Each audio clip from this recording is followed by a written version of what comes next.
Alright.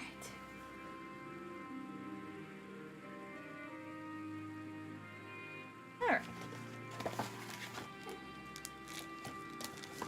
Have a good place to put stuff. There we go. Alright.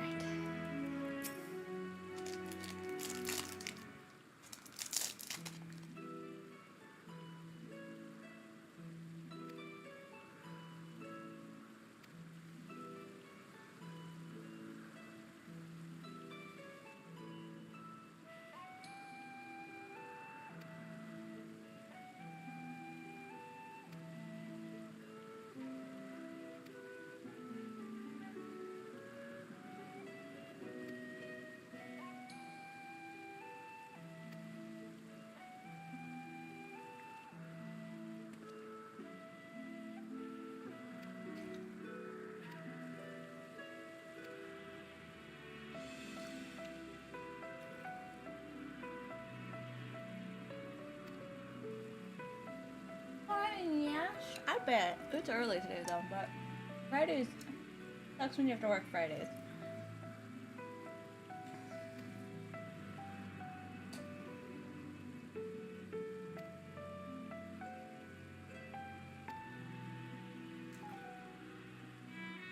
I get the Emet appeal though. All of their personalities seem very different to how they originally were. That is much more interesting.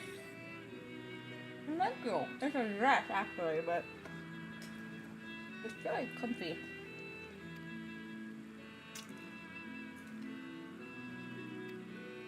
I know what he looks like. You all look the same. Your personalities are just different. For the Sundering, you guys are actually like all attractive. It is very comfy.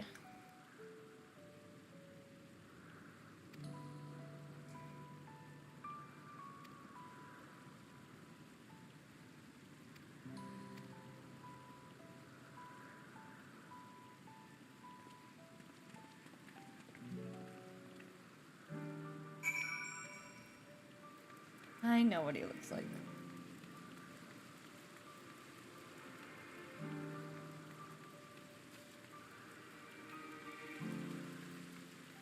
If this man is like suddenly nice, then I'm gonna think the Sundering was probably a bad thing for everyone. Maybe being reborn was not good for you guys. If this man goes from being like the crazy fucker to being the nicest person ever, I'm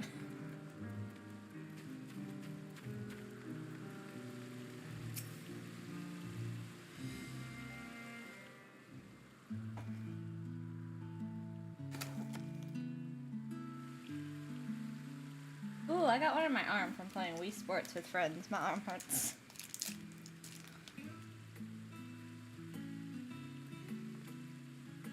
Huh.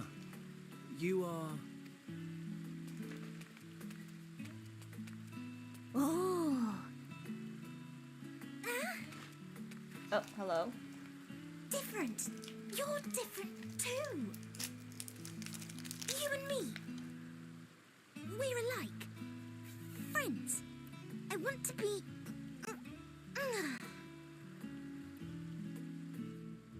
Wait. Please. Wait.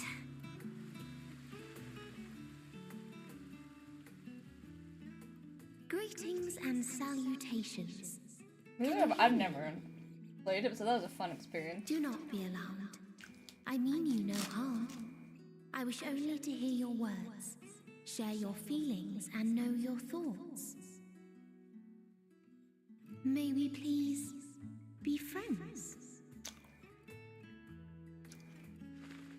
It was. May we please be friends?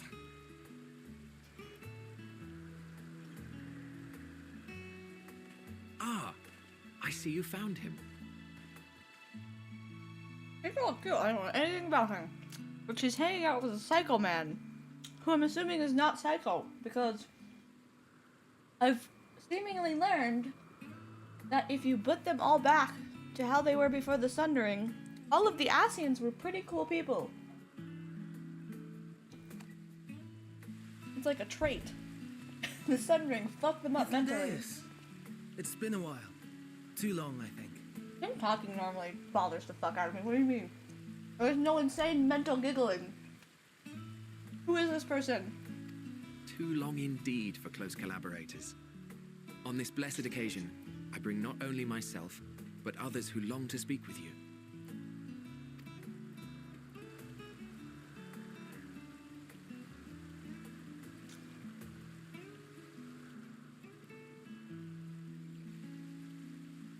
You are of the convocation?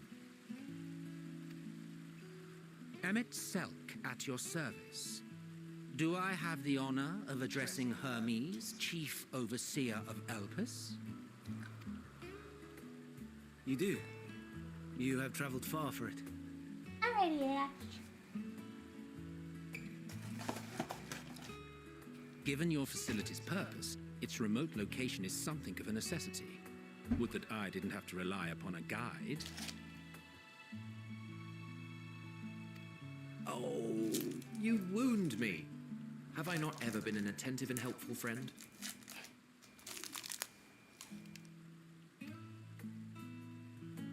But moving along to more agreeable company, this one we chance to...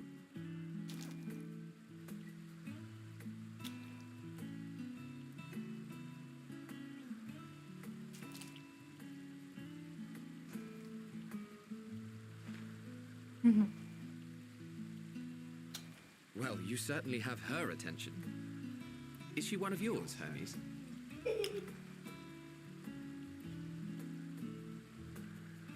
Her name is Meteon. It means shooting star. Oh, cute. Why is this man so nice? I've been hating you for like 2 expansions.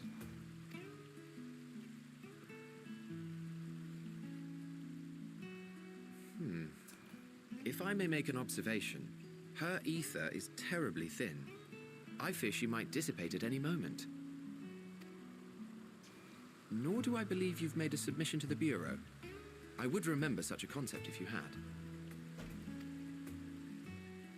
I haven't, as you say. I judged it too early. She's a pet project of mine, still undergoing preliminary testing. But rest assured that I will attend in person ere long. Very well. Being an authority on flying life forms, I appreciate that you are exacting in your work. I shall look forward to your submission. If we have finished with the perfunctory chit-chat, I would discuss official matters.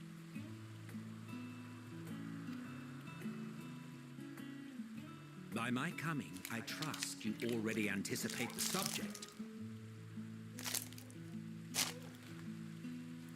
I have an inkling, yes. Please wait to the main building yonder. I shall join you as soon as I've returned these creatures to their homes. What's wrong, Hermes? The Namastoma is missing.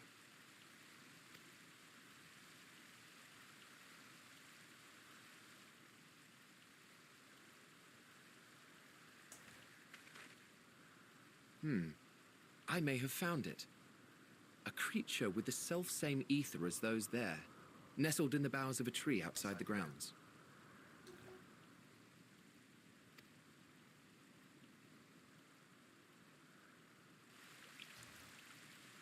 You're saying they can climb with their sorry excuses for limbs?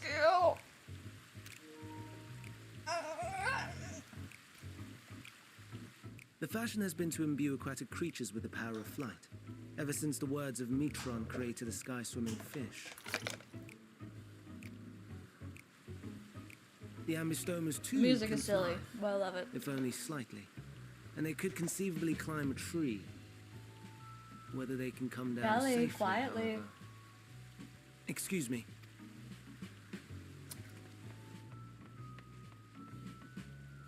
I'll help too.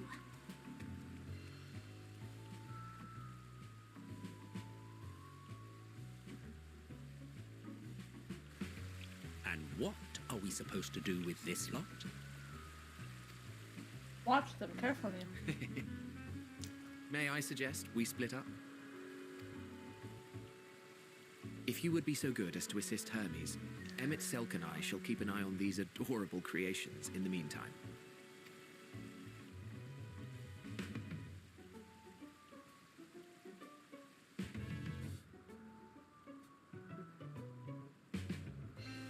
Why are they playing the Hildegard music?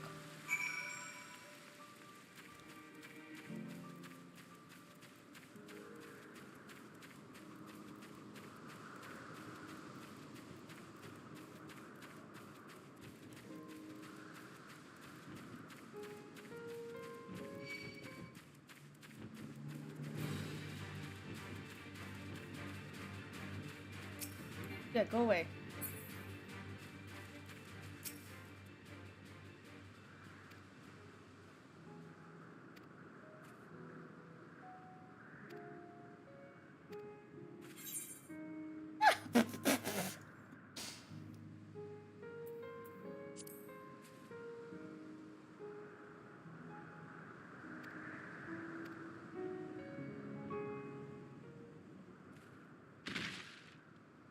That didn't sound good, buddy.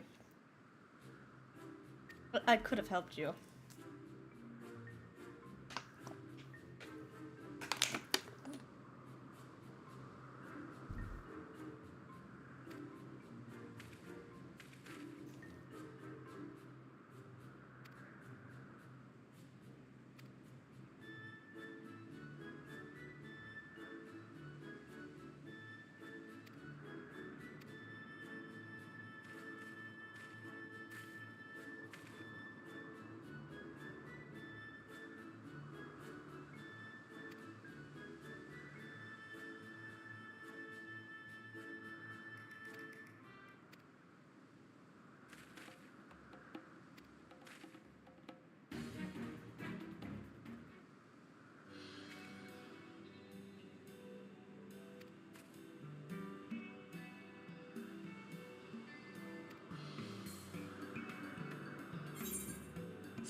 Are you even attuned? Okay.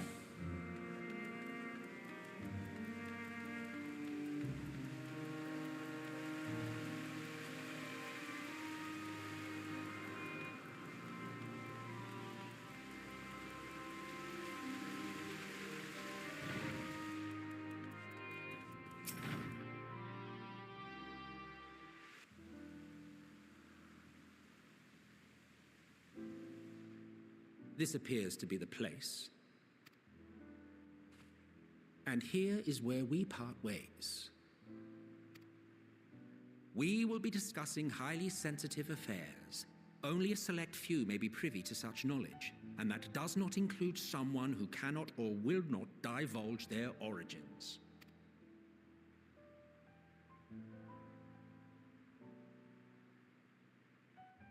What? Will I have to remove you by force?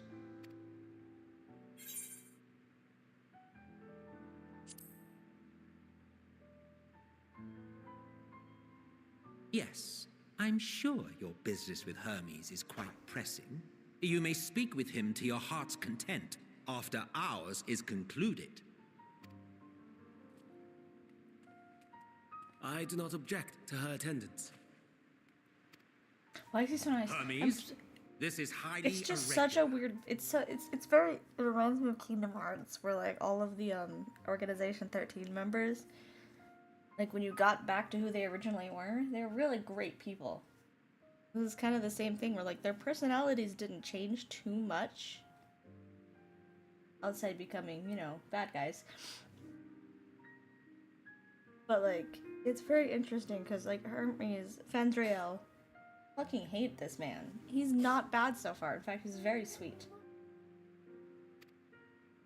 Perhaps, but I believe she can be trusted. Meteon would not have taken He to her seems so like the one that quickly changed otherwise. the most. Like there's such a big split. And I wonder if the split is the body he took over.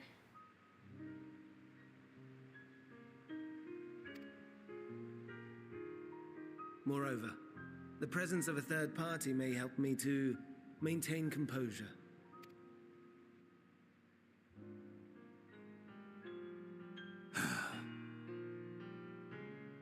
As you wish, then.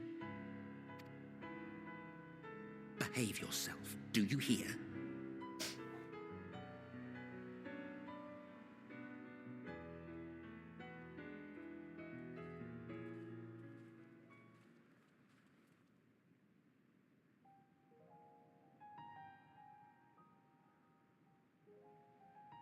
So, it's finally happened then. Aye. Van Daniels declared his intention to step down and named you as his preferred Oh, successor. so the names are passed along. Okay. I knew they had special names for being in covalence, but I didn't know it was because it's passed down.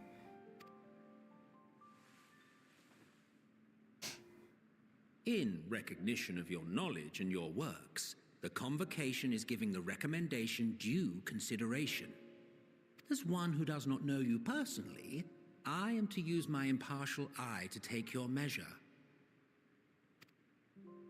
And above all else, to ascertain your disposition towards the invitation.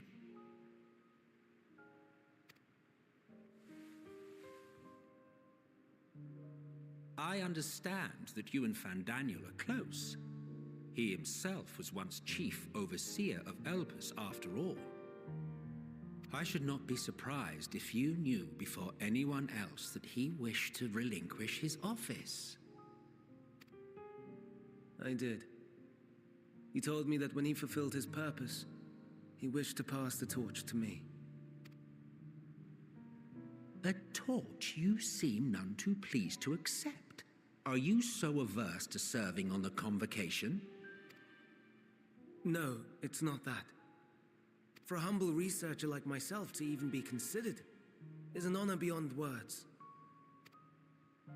No. What troubles me, what I struggle to come to terms with, is the very fact that Van Daniel is stepping down. Does this not mean that he will return to the Star?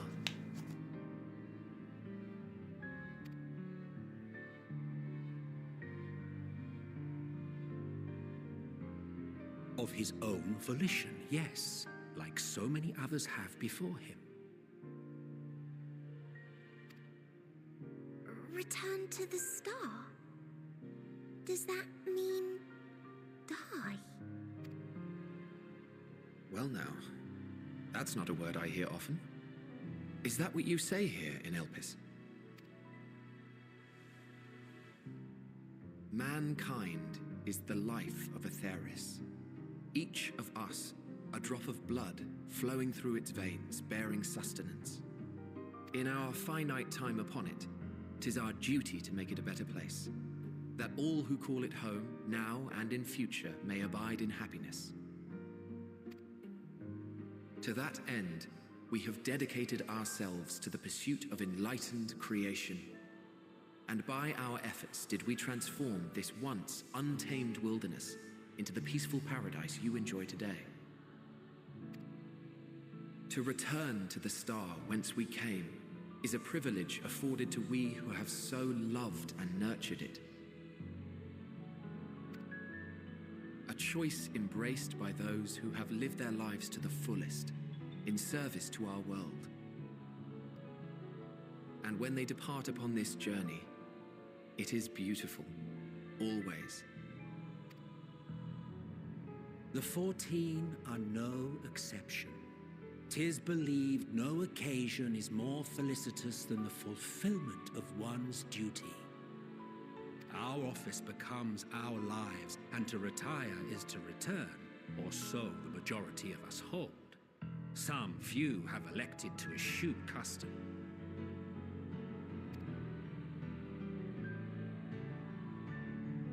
Mayhap you feel Fandaniel's deeds do not warrant his return. Yet you should know his accomplishments as well as any. During his time, he conceived of countless outstanding concepts. And channeling the wealth of experience he attained here in Elpis, he brought forth many new specimens. I know of all this. I do. It's just, I cannot fathom why someone so great and wise, who could still do so much good, would want to end it all.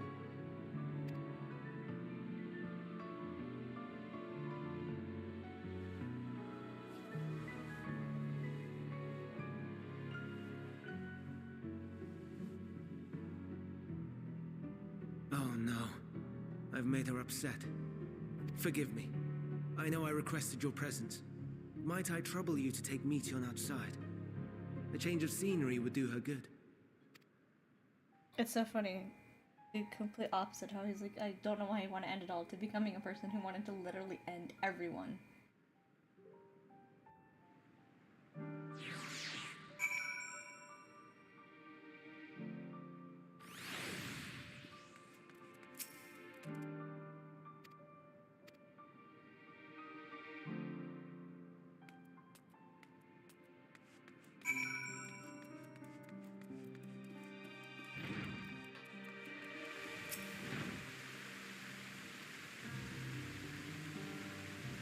Well, he made her like an empath. Like she feels his emotions. It's interesting. He gets sad about death. It's such a wild difference from how he is after the Sundering, where he just craves killing everyone.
technically am good at fighting. It's like my whole thing.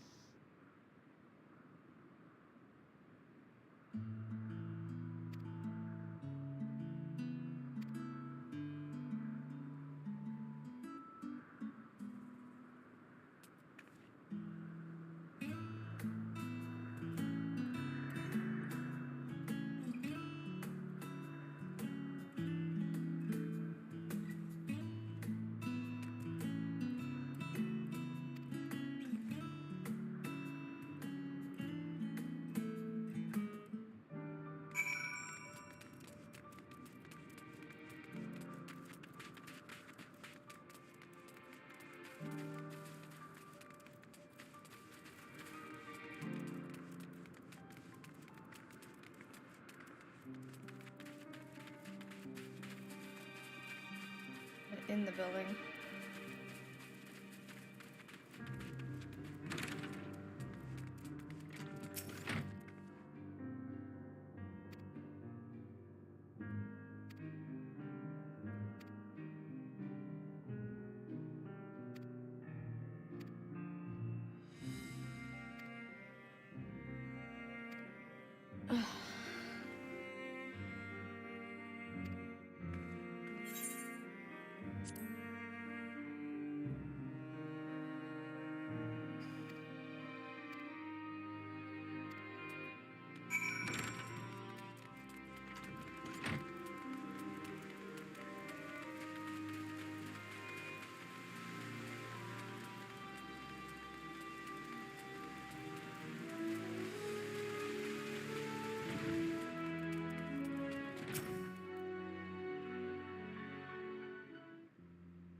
Oh, I'm guessing I can't put the outfit on though because I'm supposed to be not vicious.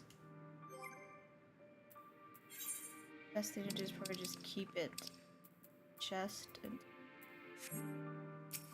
I'm done with this area then.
way.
Can't fucking see what I'm trying to aim at.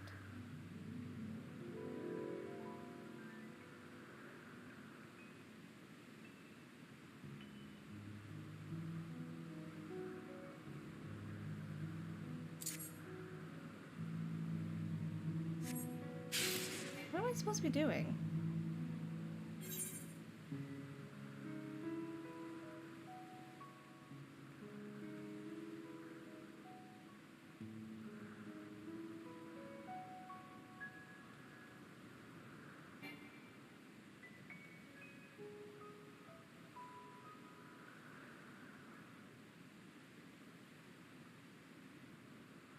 Am I supposed to be doing it in front of them? Like... I don't know what I'm actually supposed to be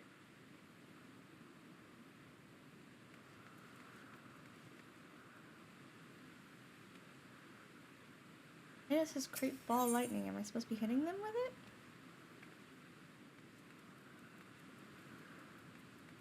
Like, be a little bit more clear. You said feeding them. I meant by that.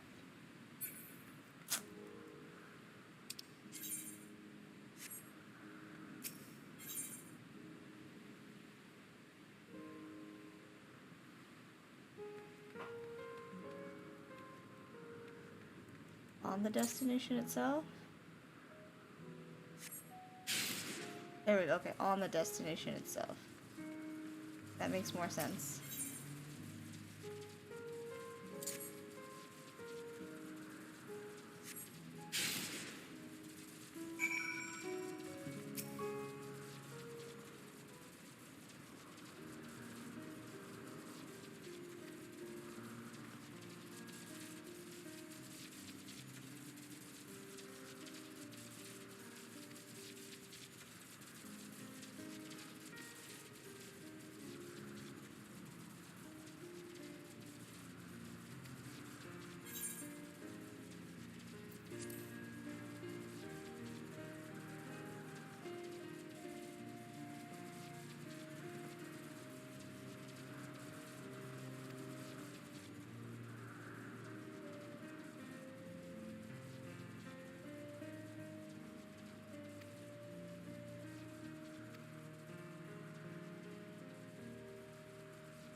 I'm wondering if something happened to Metion and that was the reason why later on he became so angry during the sundering. Like, they all became very different, I think.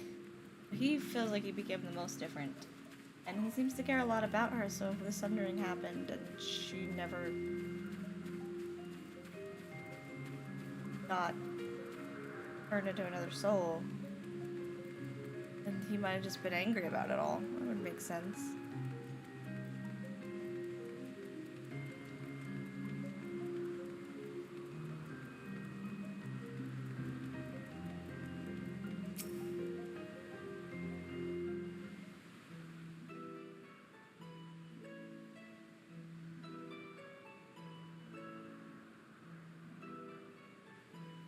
Amazing, is it not?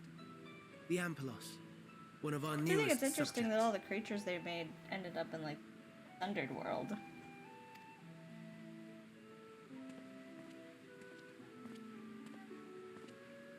So, how are we coming along?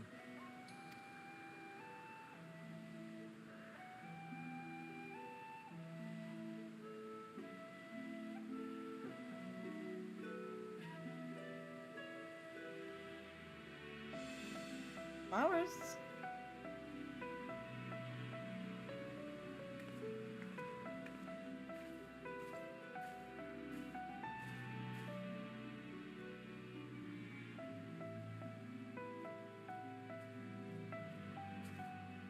This place is Elpis. Those flowers. Elpis. Entelekis. Like me. They take an emotion.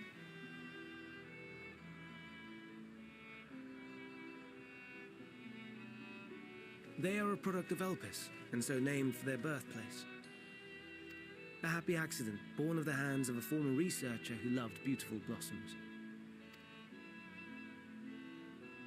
Unique for how they change color, to reflect the emotional state of those nearby. Though be it here or elsewhere, they are seldom seen in any hue save purest white. Reflect the emotional state, you say? By what means do they achieve this? In creation, there exists an energy wholly apart from ether, one driven by emotions. In like manner to how we manipulate ether, this flower is subject to the influence of said energy.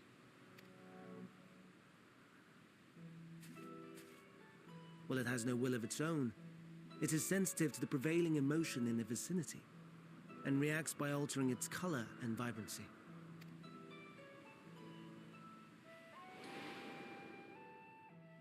Akasha? It is one of the unseen energies defined by Harnish alchemical theory. Though a gross oversimplification, some describe it as an essence influenced by feeling.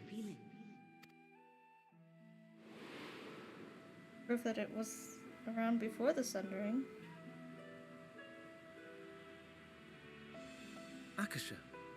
Though I'm not familiar with the term, your description suggests it is the self-same energy.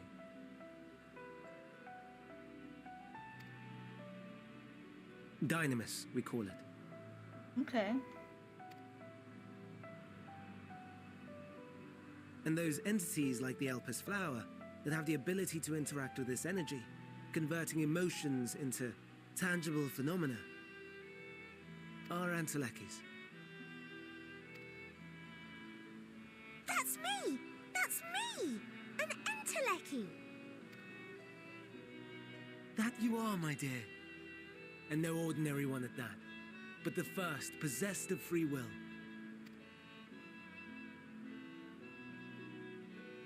Wait. A form of energy other than ether? Dynamis? I've never heard of such a thing. Hardly surprising. Dynamis cannot be seen, much less felt.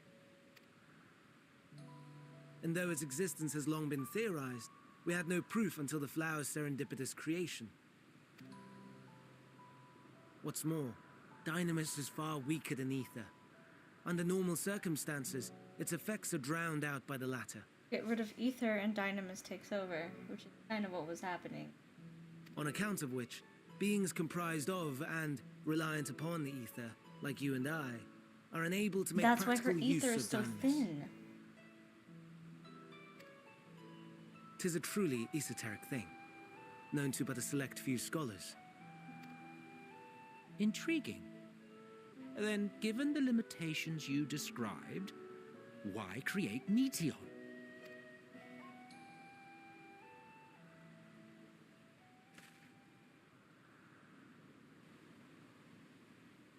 Our star, Aetheris, is especially rich in ether, so much so that its name is derived from it.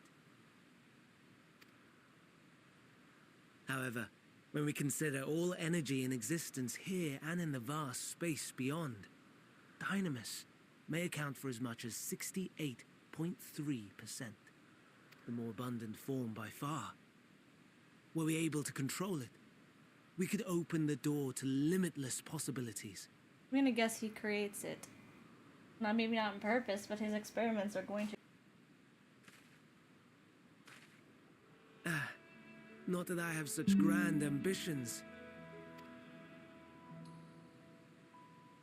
Nay, I merely wish to create a being that could traverse the great expanse.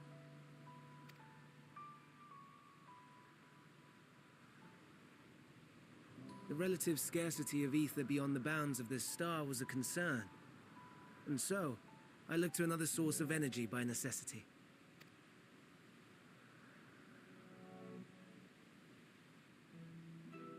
That being Dynamis. No wonder her ether is so thin. Precisely. Yours is thin too. Like an entelechy. Like me. So, are we the same? Entelecchies.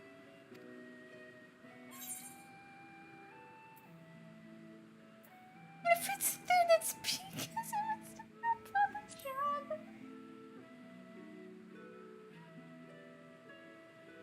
Well, aren't we ungrateful? Mayhap I should revert you to the pathetic, faded thing you were.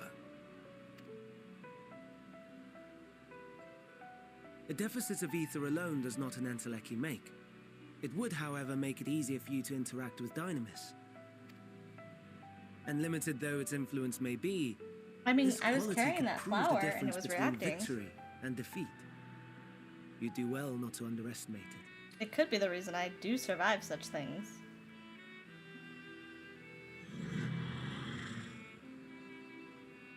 Oh dear, I'd forgotten about the poor fella. You must excuse me a moment while I go and verify a few more things.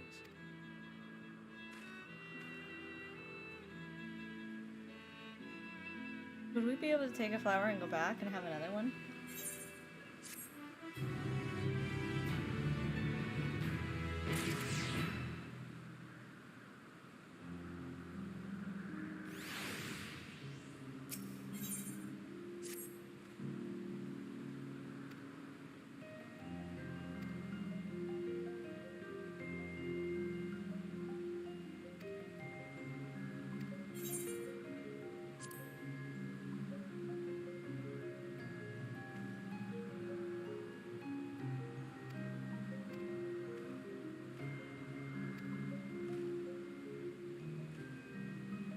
I would love to know more about you, actually, but okay.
Doesn't want to see any of them fail. That's interesting.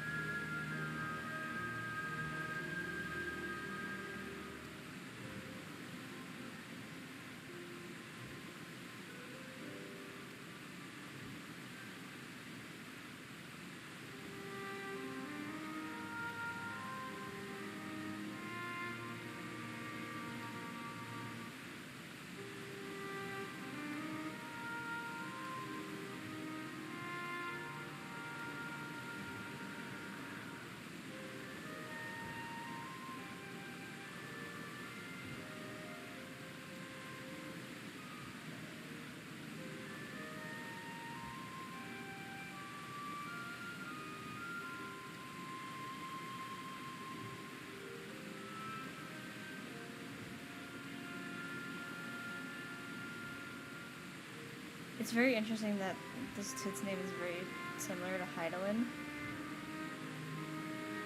I don't remember Hytholidus being one of the ones we've ever fought. Too many of them, to be honest.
I don't like when they make these chips in freaking PlayStation.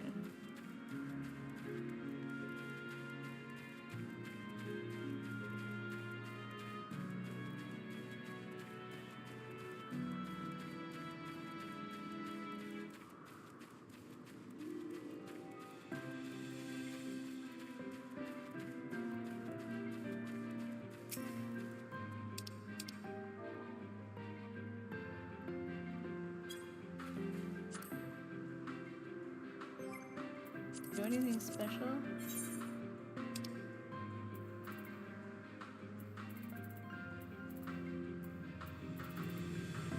You can just type in it, right? It's been a while since they made me do this.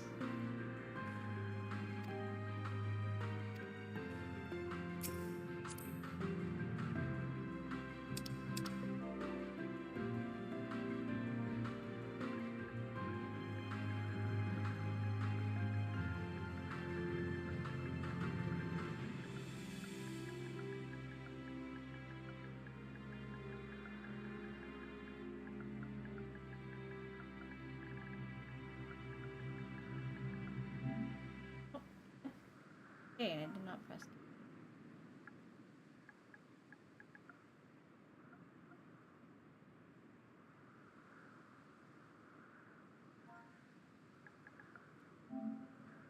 Yeah, lowercase k.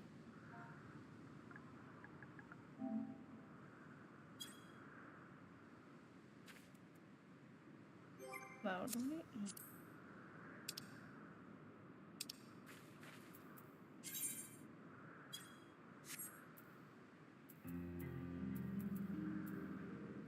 Chat mode, there we go.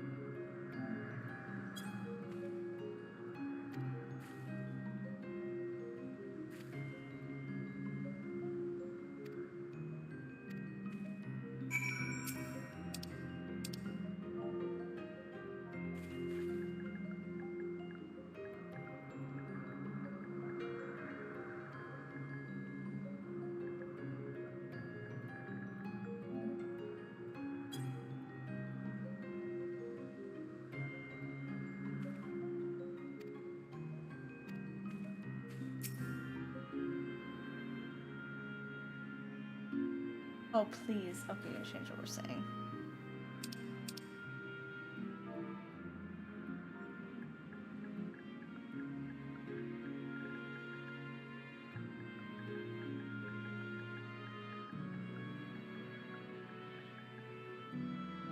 Nope, wasn't done. Jesus.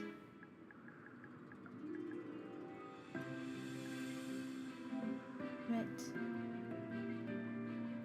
I just want to make sure I spell it right.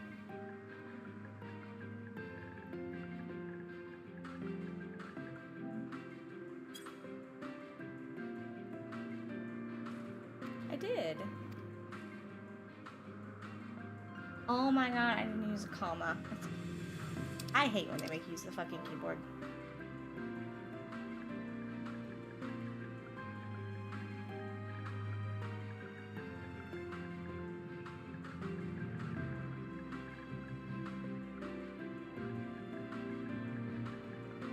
I don't really want you to spell everything like correctly, like.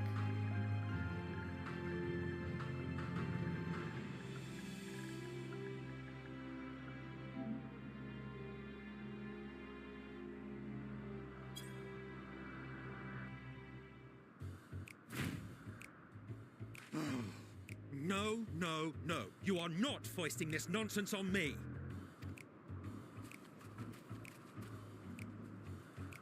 I'm given to understand you have the power to help the Charybdis, and should be quite willing to do so. And so I appeal to your better nature, most benevolent Emet Selk. Please teach her to fly. Or else Hermes will transform. Right now.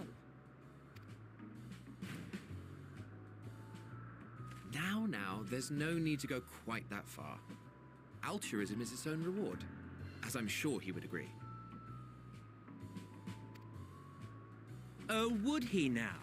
And who contrived to put me in this position, pray tell? Nothing so devious. I merely suggested a possible course of action.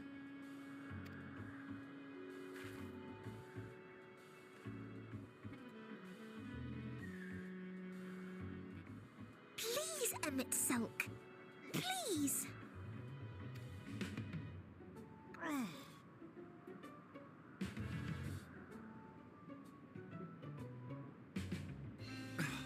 I did not come all this way to play nursemaid to your creations.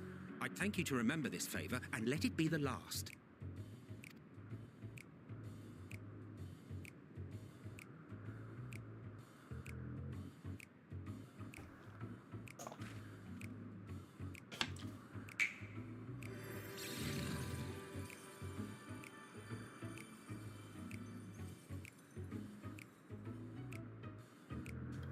I will aid it once it is taken to the air. It falls to you to shepherd it skyward.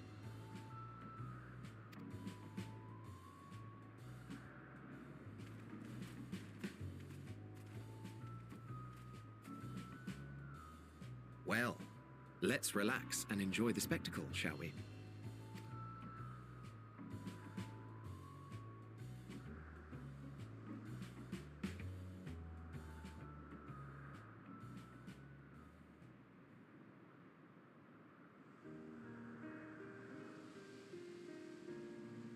You were wondering why Emet Selk joined the convocation. Truth be told, he wasn't the first choice for the office. I was, on the strength of my ability to see ether. But I declined the offer. For though my vision is exceptional, I am pedestrian in all other aspects. Worse even, quite abysmal when it comes to manipulating ether, for example. Couldn't transform even if I had a mind to do so. What good is the ability to perceive a problem if one cannot act to address it? Emet Selk has no such shortcomings. He excels in vision and manipulation both, the latter to an extraordinary degree. If there is a mage more powerful, I do not know of them.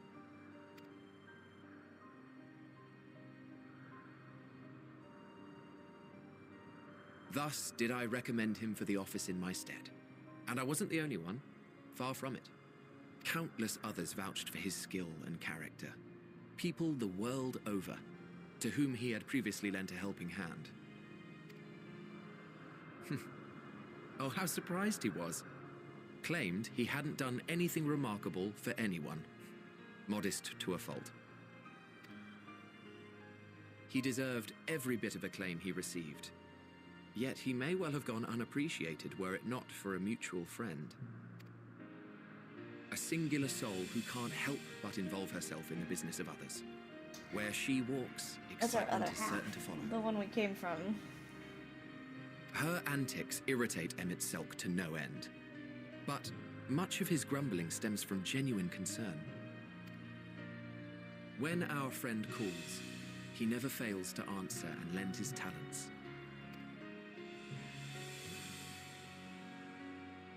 And in the course of doing so, he himself came to be recognized and respected by those around him. They are truly remarkable individuals, and I'm proud to call them And yet friends. they ended up on different ends of everything, being best friends. Because our half is To the one that help made them Heidelin. realize their dreams. He is on Zodiark's side. This will be my greatest contribution to our world. And when they have fulfilled their respective purposes, so too shall I have fulfilled mine. And together we may return to the star. Look at me, spilling my innermost secrets. I can't seem to help it with you. I can only assume it is due to the color of your soul. I just don't understand how you can be so alike and yet so different. Well done, my pet. Well done!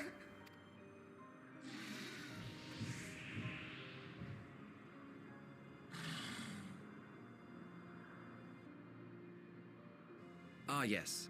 I dare say the Charybdis will be fine here on.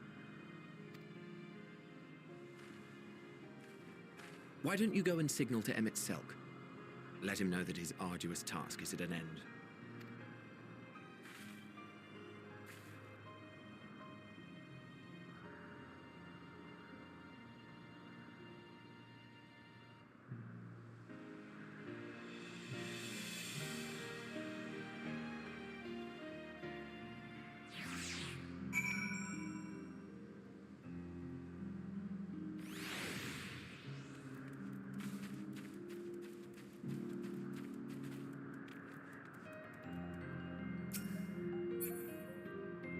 Oh, wave.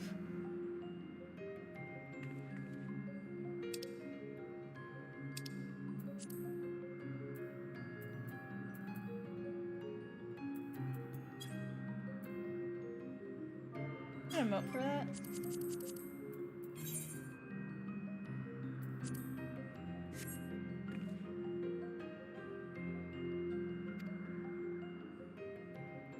I wonder if this affects, like, I think Ebbet talked like he knew us, so this would explain all of that.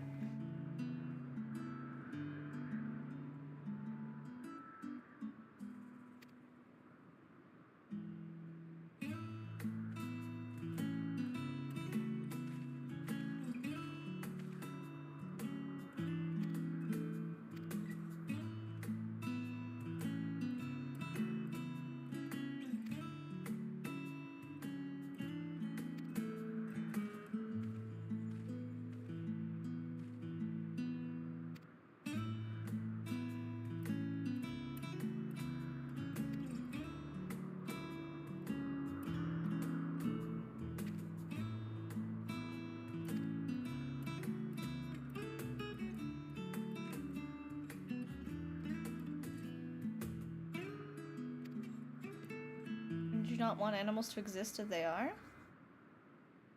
Yeah. Everyone else is trying to create perfection. It seems like Hermes just wants things to exist. Even if they're not perfect.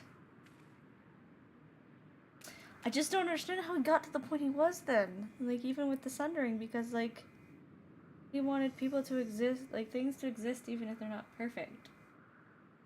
But he hated people on the star after the Sundering, which makes zero sense because we are imperfect. Kind of fell within, like, his thing.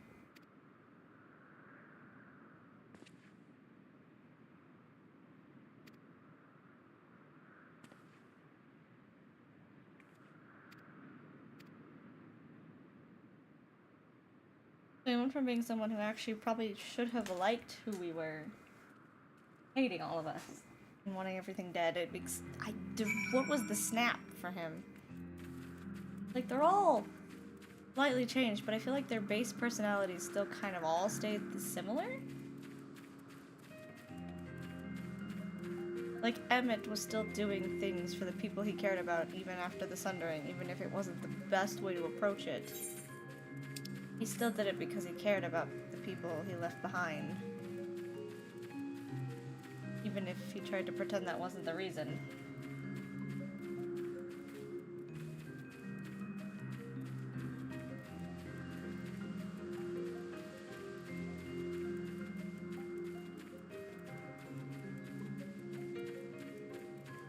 Elidibus was the same way. Strong and serious. It's still strong and serious after the Sundering, but strong and serious in the I'll fuck you up way.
Ribic.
Well, this place is big.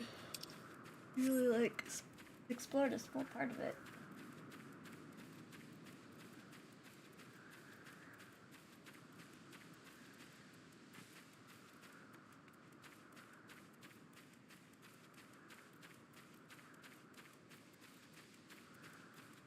All the creatures are supposed to peacefully coexist, and it's just not happening.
No, leave me alone.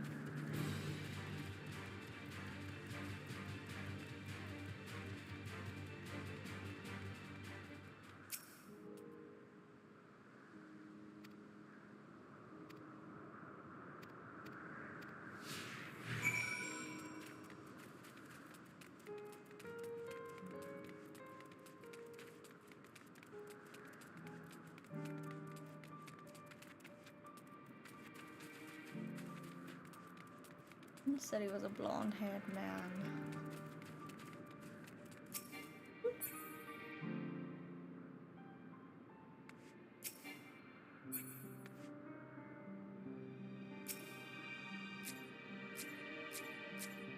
Oh, can I not look at this? Oh, I'm trying to get the F right. There we go. Jesus.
flowers. Lots of choices.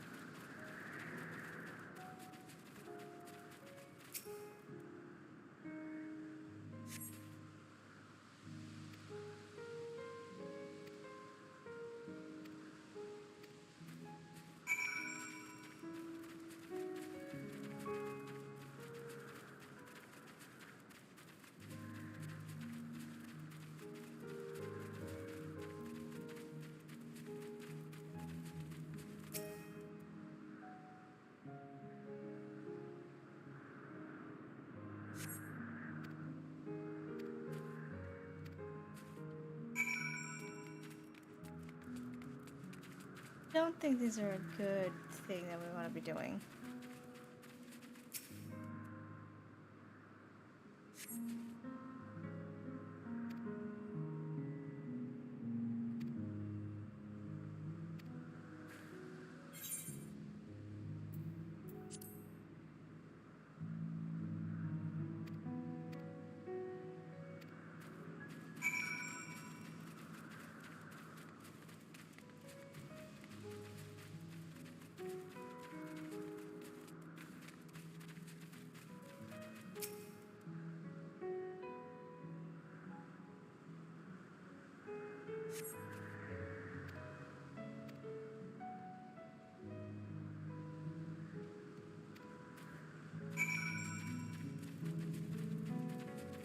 Be right back one more time. Hold on.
Show any object.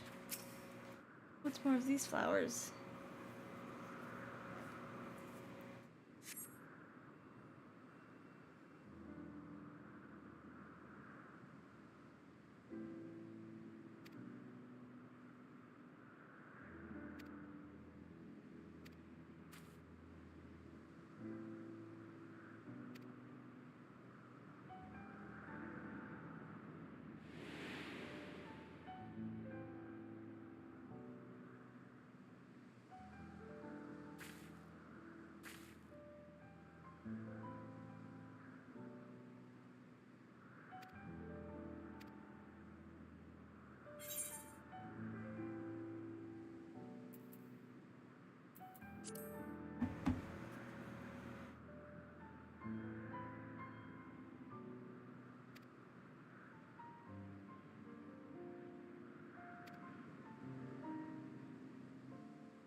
I don't know if it'll help him, but I guess we'll find out.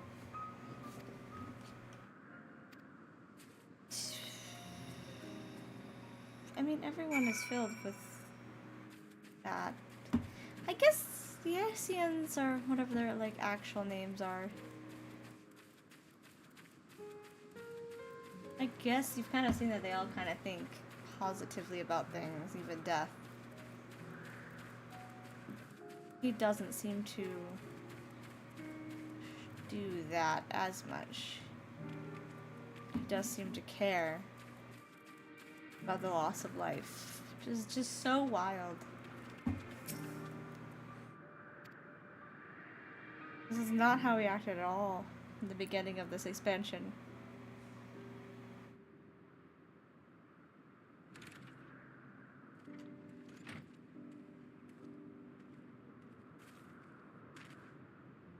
Hermes!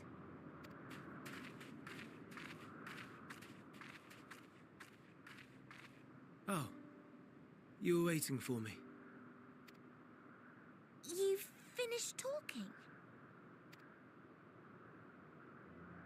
Yes, we've come to a decision. My thanks for keeping Meteon company. Emet, Selk, and Hythlodaeus have already retired to their rooms. There is room for you too, if you would follow me. Wait! I want to show you something first.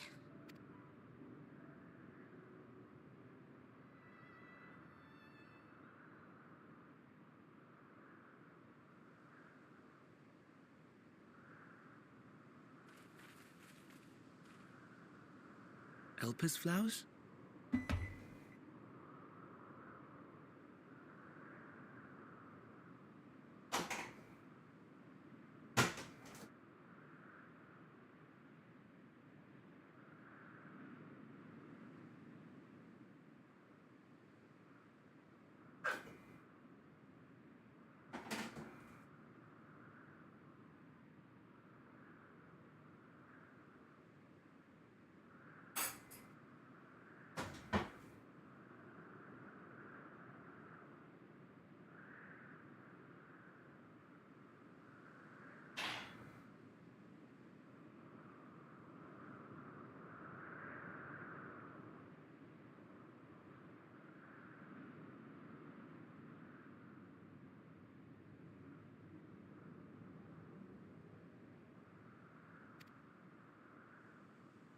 Go on.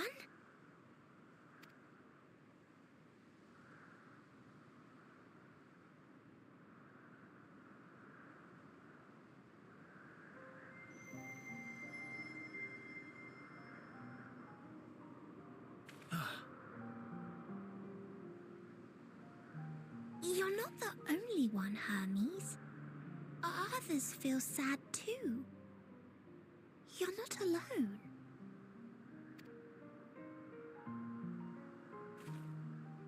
I see Meteon has shared much with you.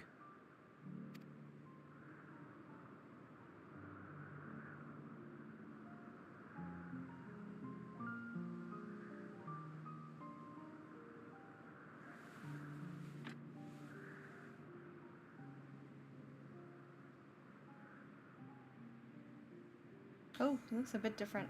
May we talk a moment? I like this face for him better than the one he's borrowing.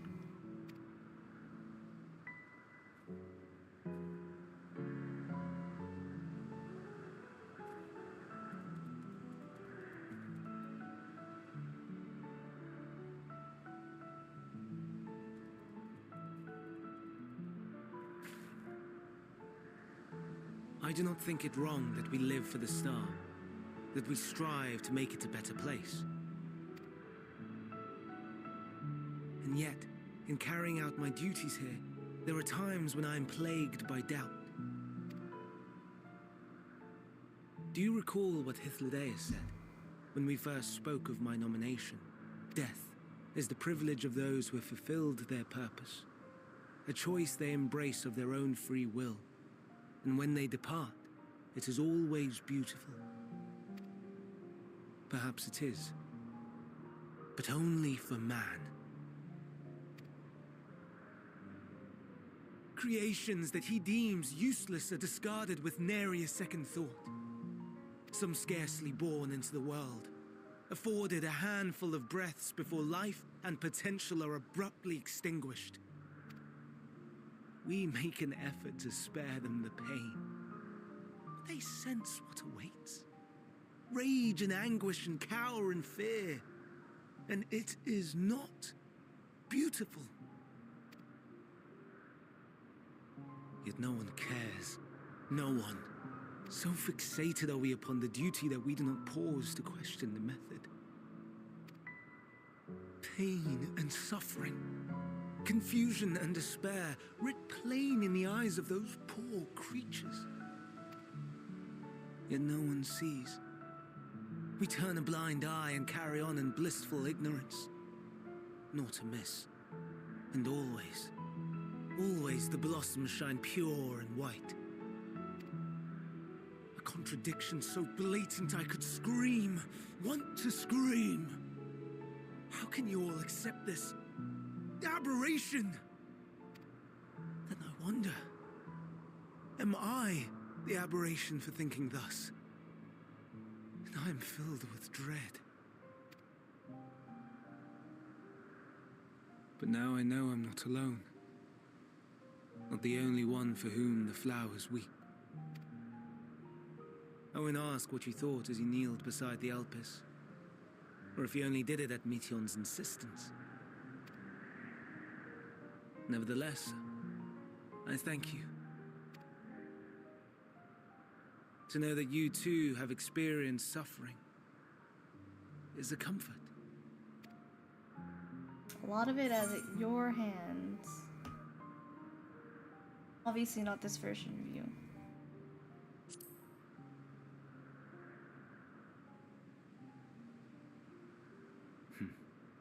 To so willingly lend an ear to ease my burden, you are a strange one. Maybe that's the problem, is most people don't yearn. The stars in the heavens. Know you what they are? Other planets and stuff? Other Though reflections? it is too far to tell, each glittering Yeah, light the reflections. could be a world not unlike Aetherius. Some of them are reflections, A I'm sure world some of them filled are on with their life. own worlds. So many stars, so many lives. For us, there may be no higher purpose than to live for our world.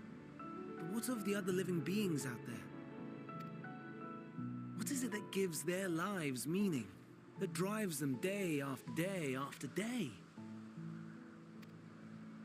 To pose that question to our undiscovered cousins, I created beings of dynamis, who can traverse the vast emptiness between the stars. Meteon and her sisters. Aye, sisters. She has a great many of them, and they have already departed on their journey, traveling to one star and then the next in search of life. As one might expect, exploration on such a grand scale is rife with difficulties, and thus far I've naught to show for it. But I have faith that we will make some manner of discovery ere long. And when we do, I should be glad to share our findings with you, in gratitude for your kindness. It's getting rather late. We had best find our beds. It would not do for both of us to be sleep-deprived on the morrow. Come, Meteon. Let us head back. All right!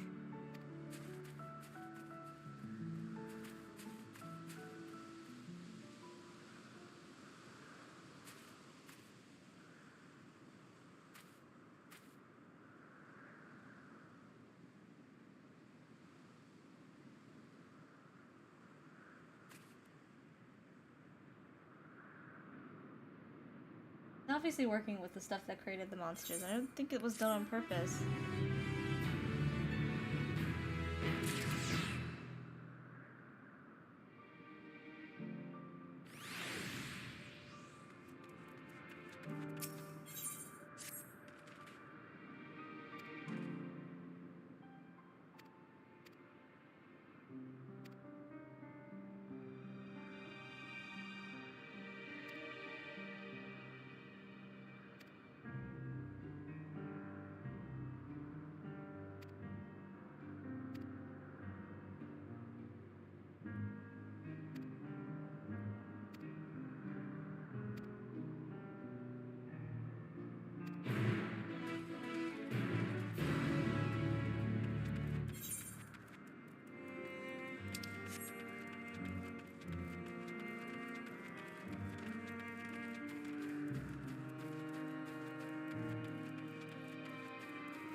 matter my clothes that I'm wearing because I do want to see what that new outfit is.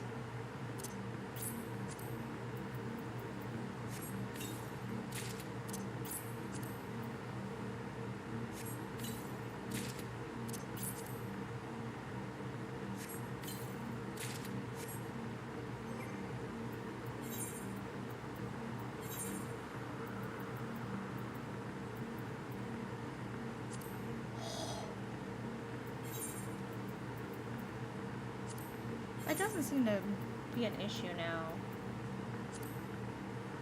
Well, I don't like the hands.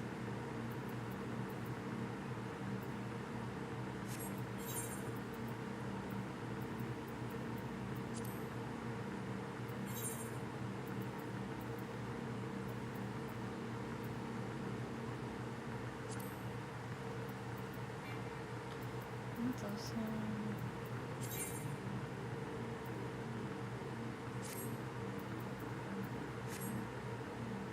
It's actually a pretty cool armor set.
That's not mounting.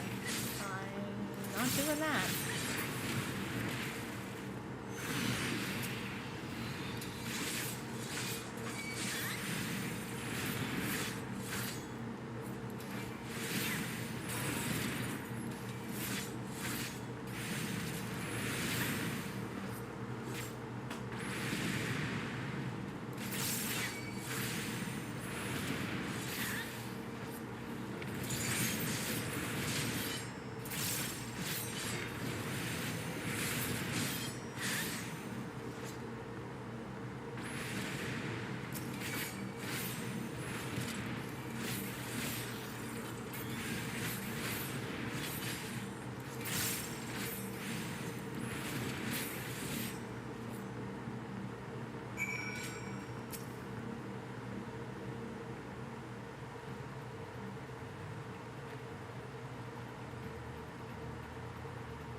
Now. Ooh, you got the staff in front of me. They're at least committing a bit to the names.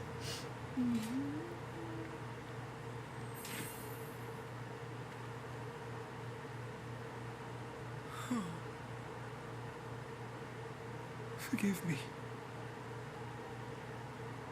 Please, forgive me. May you and your kin find peace. Wherever your souls may drift in the underworld, may you find tranquil seas.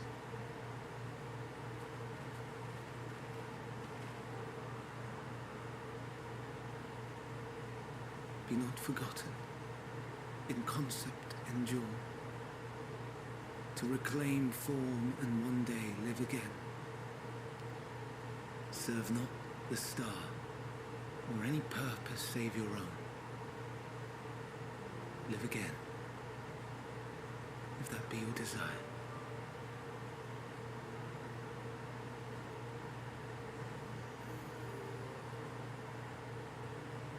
Hate, if that be your want.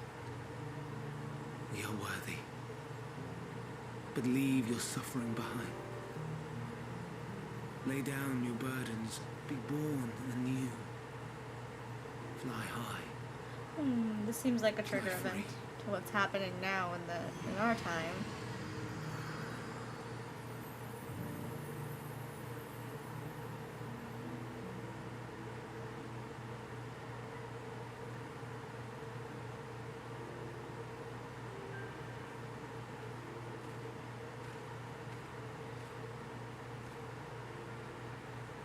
Join the convocation, Hermes.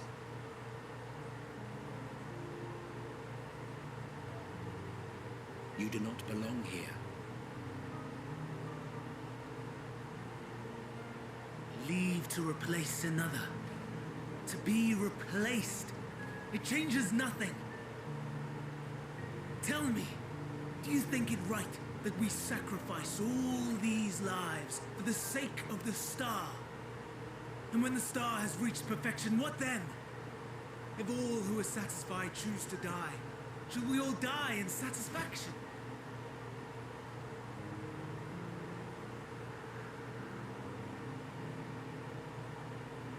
I do not know. Were I to take up the seat of Van Daniel, it would be tantamount to approving my predecessor's death. I do not know if it is right. And to be torn by such thoughts. I do not know if I am fit to represent mankind. Hermes! Please, don't be angry. It hurts so.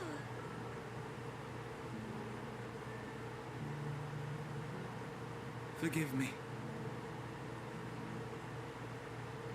If you would still consider me in spite of everything, I beg some time to gather my thoughts. Meanwhile, Hythlodaeus, I fear I must trouble you to attend to the others. 'Tis no trouble at all. Take as long as you require.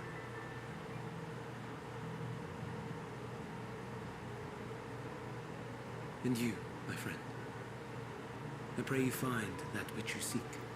I think I'm finding the cause of the final days, and it's your anger and everything, which is fair. I expect we have some few matters I to feel discuss. like how you're feeling is Shall totally we fair, return and to no the one 12 is wonders for a time? appreciating it. Aye.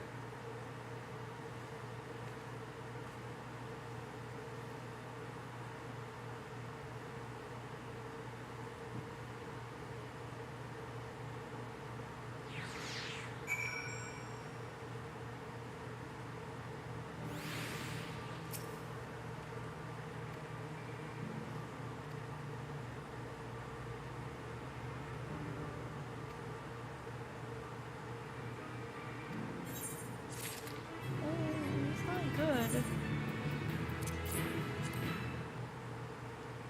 You'll find out one day what it feels like to lose, though.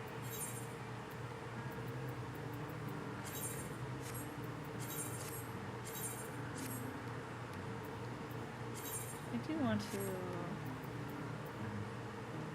Well, I think this one's my best one.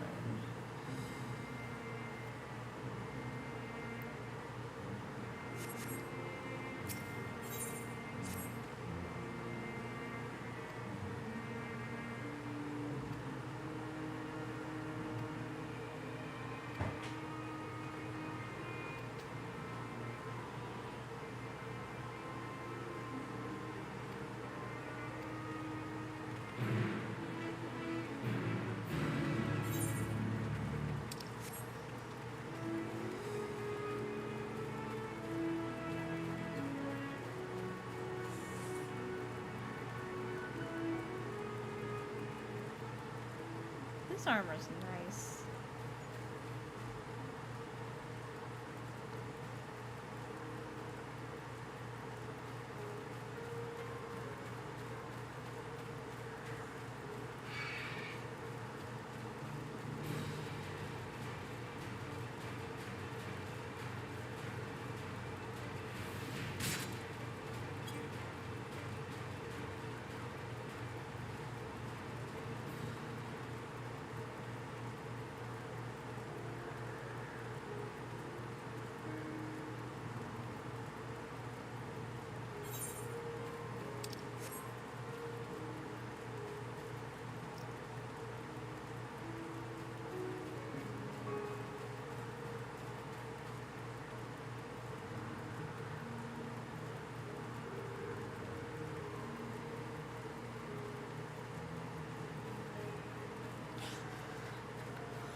Interesting.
I present to you Calamelios Zephyros. Here you will find a number of testing facilities, as well as the observation hub of Poiton Oikos.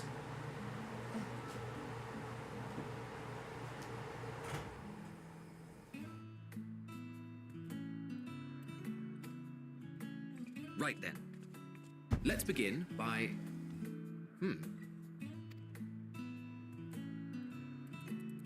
Oh my god. Well, well. An Arraius. How delightful.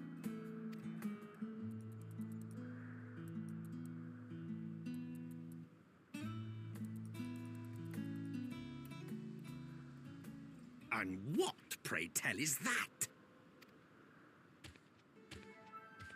Ah, that's a new species of shark. We approved the concept but a few days ago. Sharks are among the most popular sea creatures.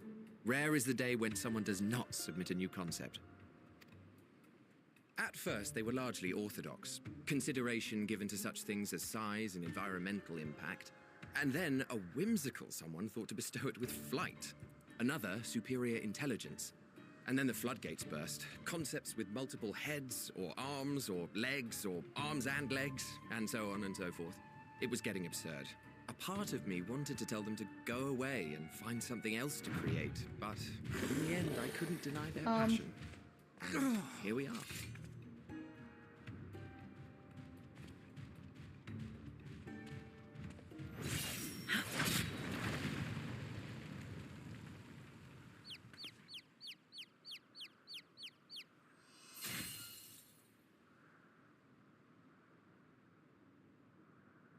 That was too close. Are you unharmed? Well now, if it isn't a pair of familiar faces. Banar, that we should meet you here.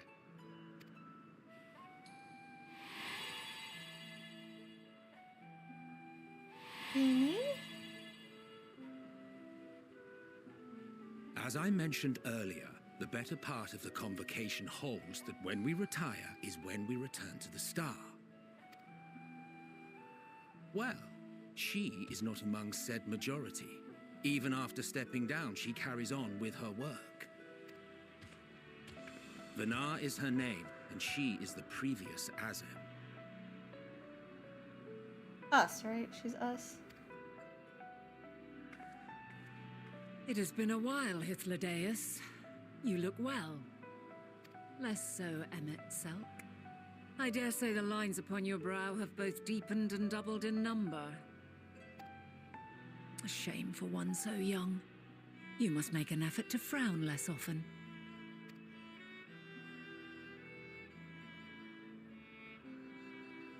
Easier said than done, thanks to your unruly successor.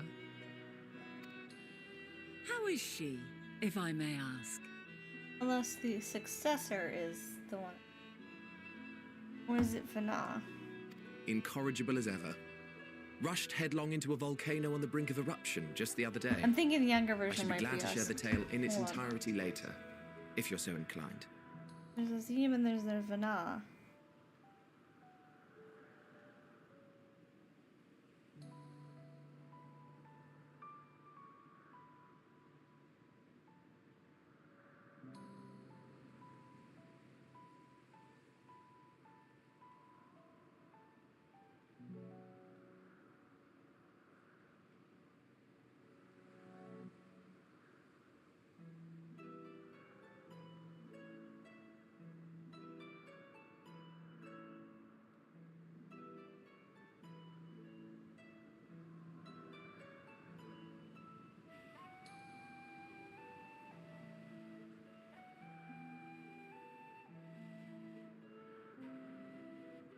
No. Fana is the one that creates Heidelin. I know that, but I don't remember. And Fana is supposed to be for Asian.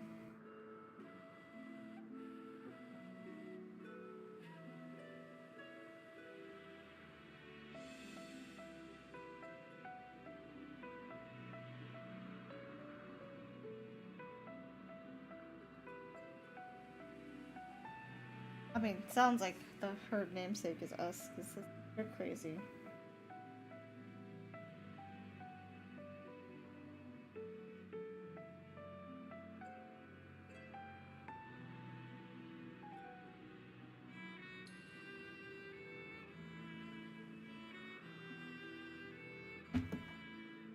She's also Asian, but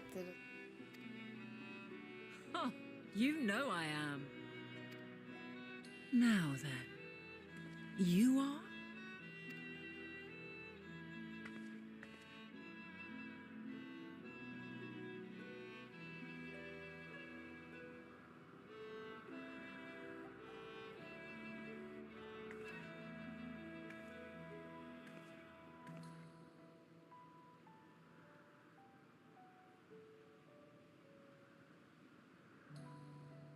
I say, have you perchance come from the future?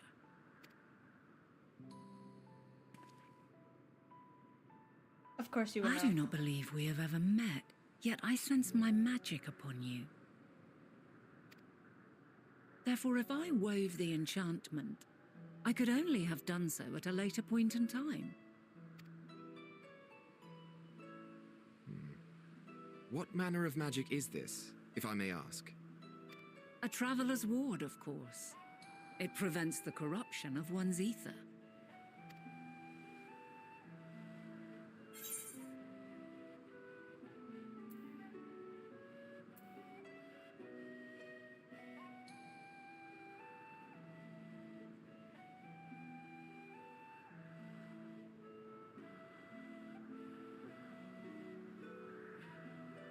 It makes Fana Heidelin.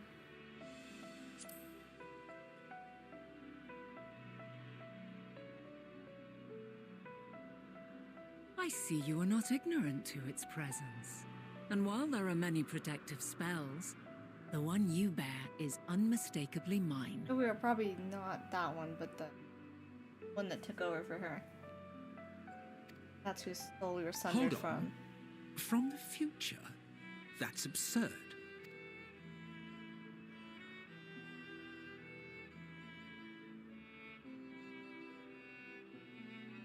What is it? Are you unable to speak of the matter?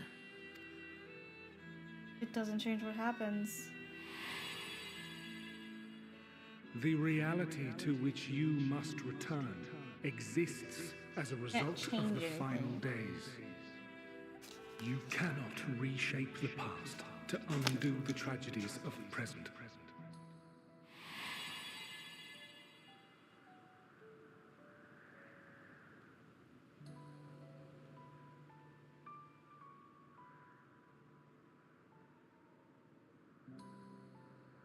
So, your actions here will not change your history, but they may yet affect the course of ours. How very exciting. I'm quite fond of delving into the unknown, and there's naught more unknown than the future. Until a moment finally arrives, we cannot know for certain what will come to pass, regardless of our supposed foreknowledge, so you needn't worry for us. More importantly, that you should go to such great lengths as to travel unto the past bespeaks the gravity of your quest. Will you not reveal it to us? Mayhap we can be of aid to your cause. If I reveal it, then you know what happens to you.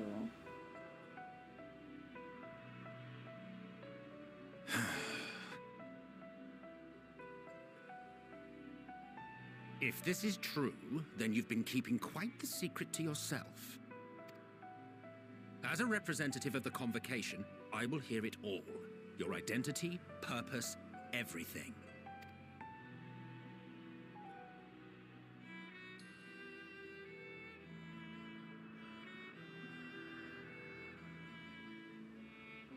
Why don't we move to a place more conducive to calm conversation? I've been working here for some days now at an old friend's behest. If it is agreeable, we may make use of my accommodation at Poiton Oikos.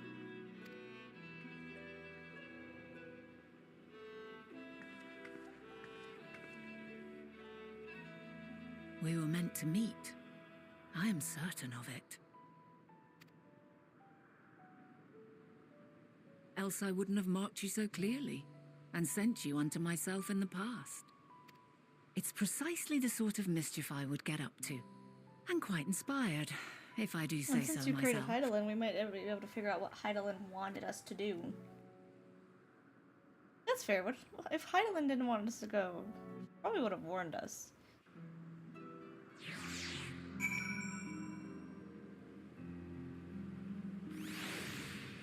Not that Heidelin's the most forthcoming.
Oh.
Crystal. Oh,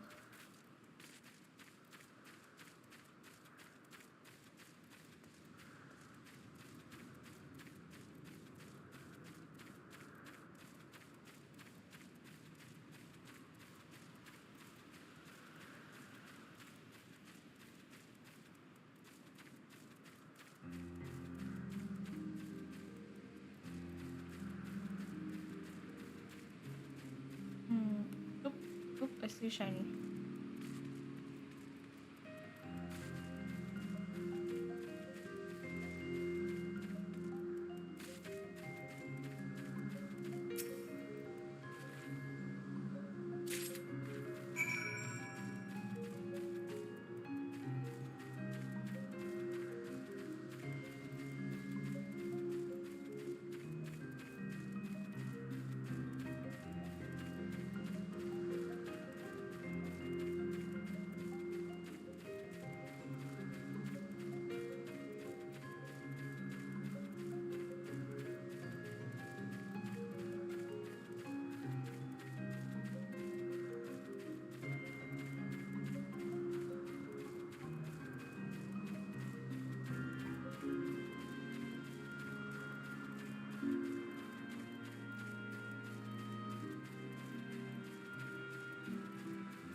Is she mine?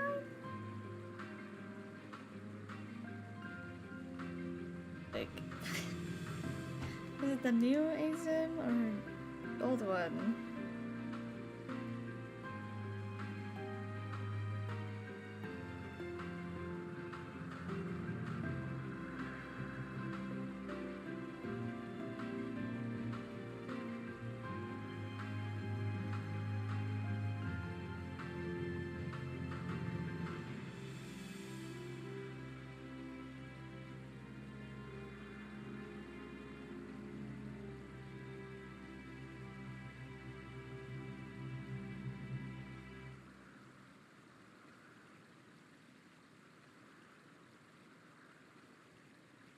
Not as more Heidelin than anything else.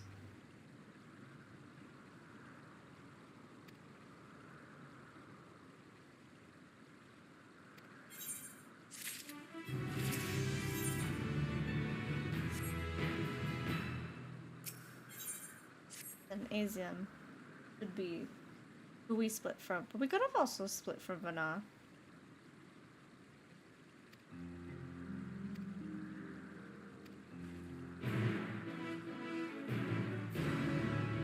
They said that I felt like Azim. Azim? She used to be.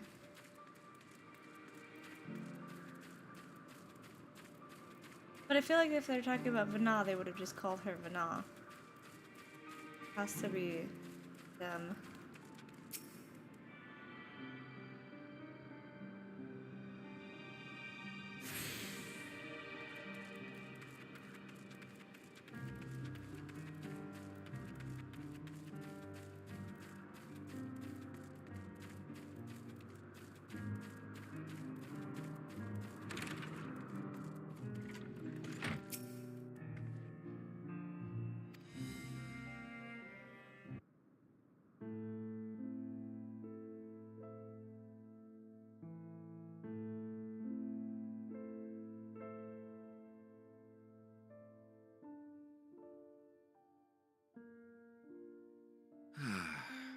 A wonderful aroma. I feel more relaxed already. Would that I had sweetmeats to offer, but I travel light out of habit. There's plenty of hot water though, so please have as much tea as you like. Now then, Will you tell us your tale?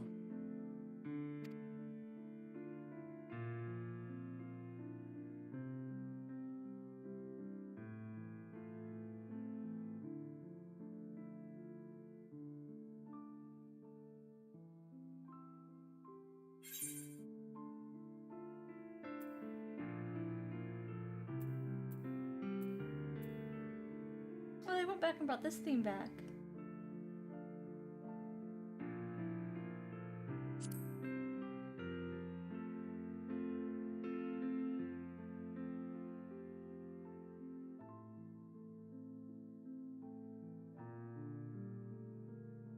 Why don't you start from the beginning?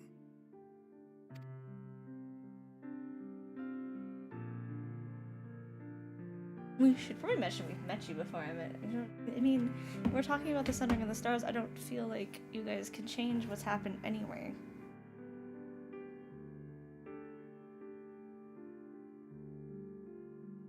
I still have to figure out how to fix the problem as it's happening.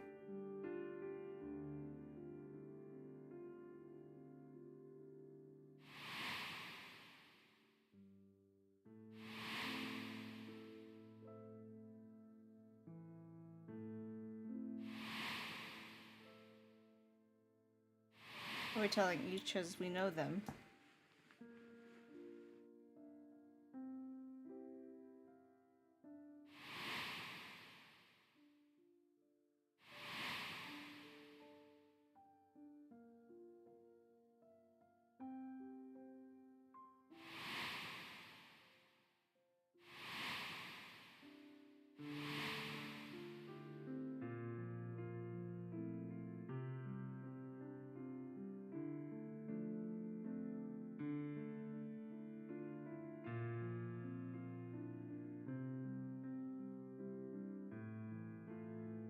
Preposterous.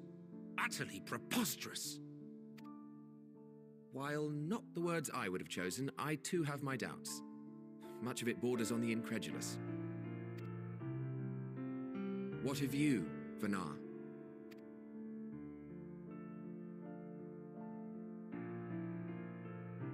Not knowing the precise details of the first final days, it is difficult to determine the veracity of the tale. Supposing it is all true, I must ask myself why I would do what I did.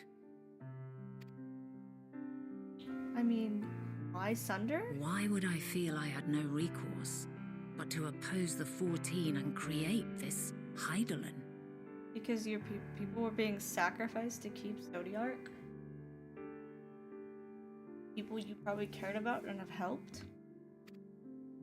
Circumstances change, of course, but it would not have been an easy decision regardless.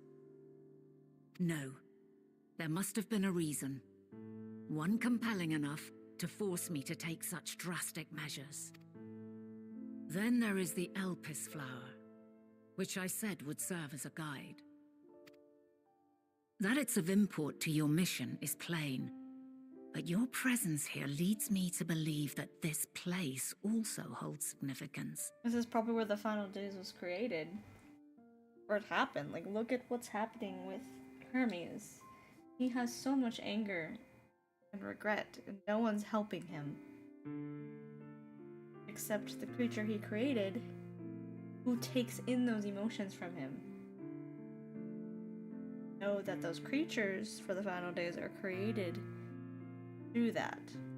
So it's likely it has something to do with that. But what could it be? What are we meant to accomplish? Might it not be simply thus? In the future, whence she came, the final days could not be averted. Mankind has no choice but to flee the star. By alerting us to that eventuality, perhaps you wish to pave the way for other futures. Theoretically speaking, it is a possibility. Yet if that were my primary objective, Yes. I see no reason to guide our friend to Which one, Elpis Vanar? specifically. Or a purple-haired man. Vanar's pretty.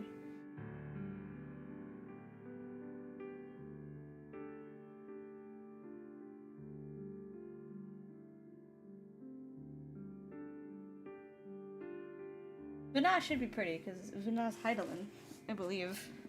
I think that was said earlier, because Vana is earlier in the game. Vana appears during... How the fuck does Vana appear? Because we see Vana before this... expansion.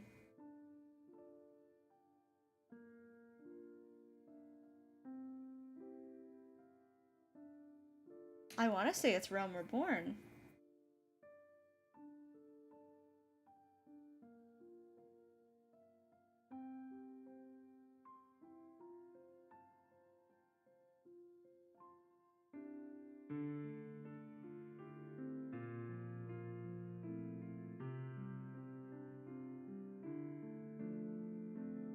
We see her briefly when we see Heidelin.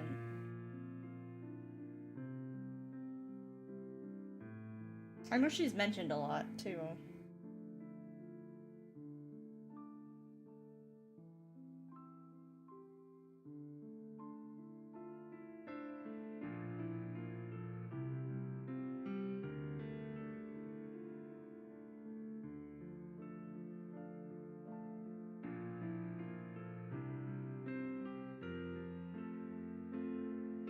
It would have been the Etherian Sea, so the second expansion when we see Vana for the first time. Second expansion. Because that's where we talk to Heidelin. Or even my own home would be more logical destinations. Oh! I didn't mean to skip that. I was trying to press no. I hate that.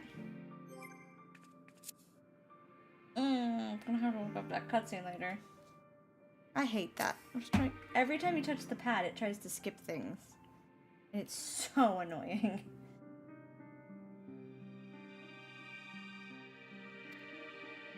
I thought I pressed no, but apparently not. This is like the 17th millionth time I've done this where I've skipped a cutscene because of the stupid mouse pad.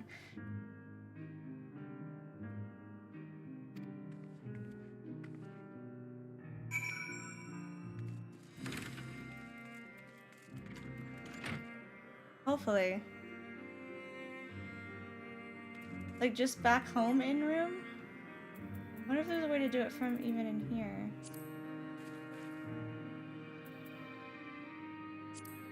I swear I've seen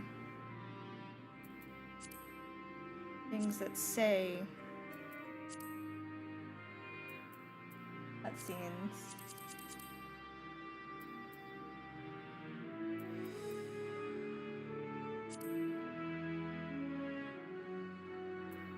I have a room. I can come back here, right? I have Etherites here, but it's in the past, so I'm like, do I leave? Because it feels weird, but that seems very important of a cutscene.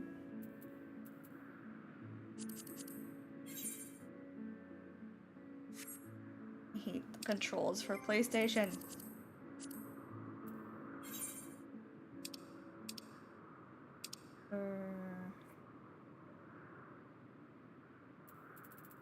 Okay, it's in my thing. The world unsundered. Okay. There's no rooms here, I don't think.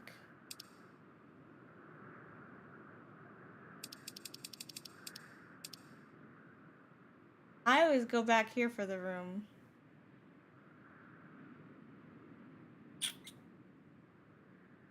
Where is...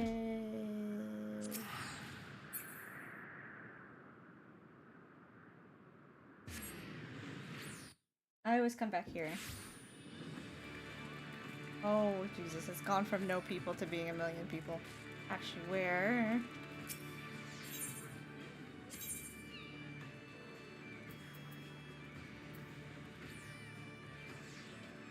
You know which aetherite it is?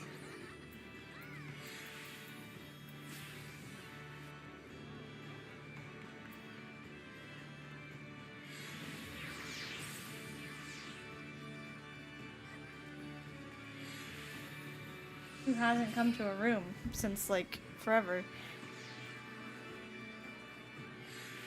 I want to say it's right through the doors, because...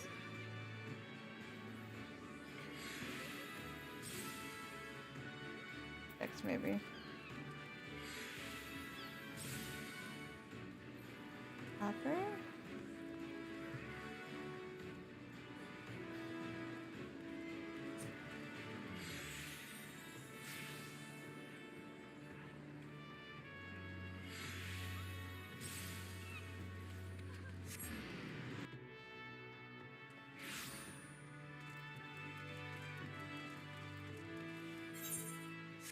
They should have it where the pad doesn't do stuff like that during cutscenes, because all I did was just brush it. Where the Adventurers Guild is? I don't know where that is.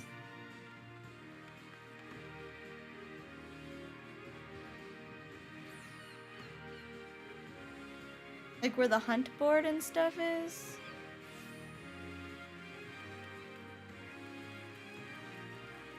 How do I zoom the fucking Jesus fuck? I just want to zoom in. Game says no.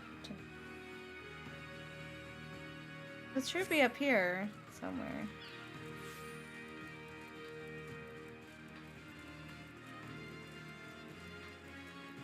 Okay, well here's Maelstrom's command. Just that way.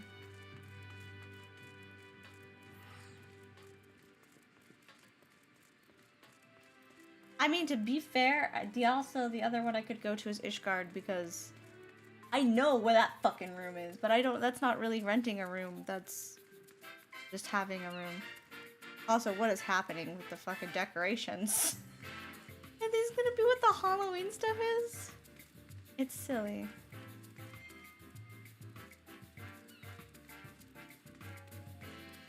Okay, it's not up here.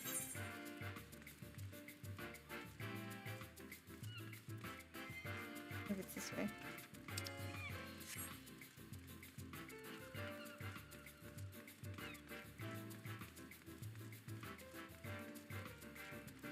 Dog shit.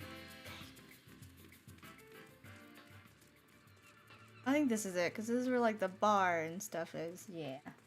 Found it. Pretty sure.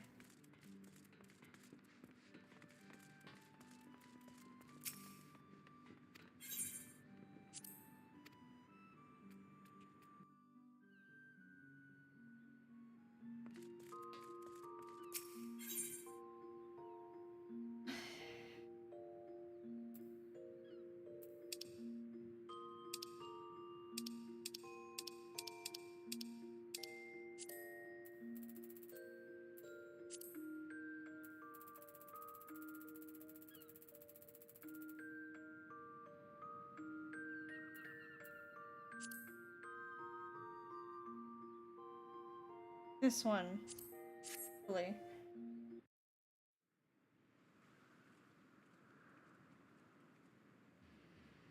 Not that one. Do I have to finish? Maybe I have to finish the quest. I think I have to finish the quest. So this is meeting Haida. This is meeting Vana. Maybe I have to finish the quest. I present to you. Cause there we did a. That was just. Here you will find a number. Oh no! Now I've done it again. Oh no. What? I'm trying to look. Guessing we have to beat. Alright, I'm gonna go beat the quest because I think that's what we need to be doing. And then we can probably watch it.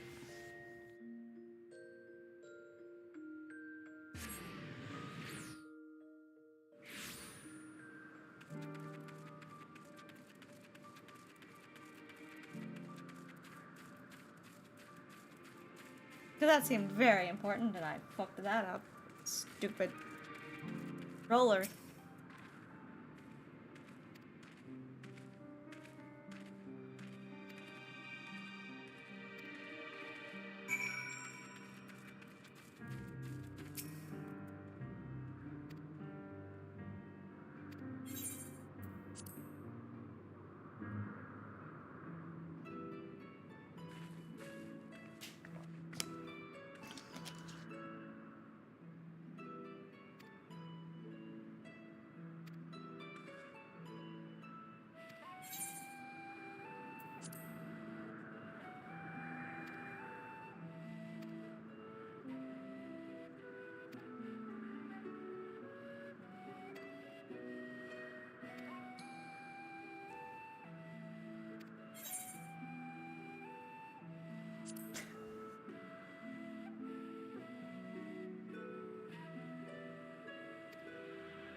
So you won't be home at 11.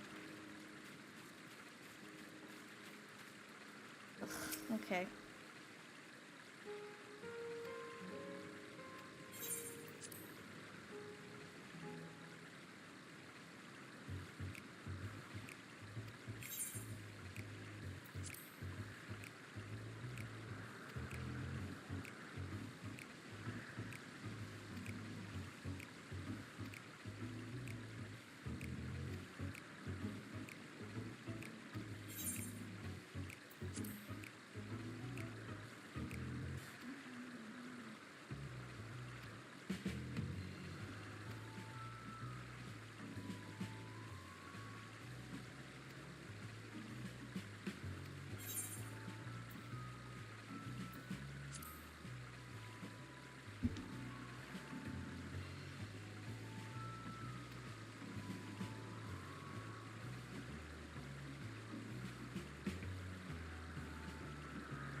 At least the rest of this quest kind of makes sense because we are still trying to figure out what caused the final day and if Hermes is at fault.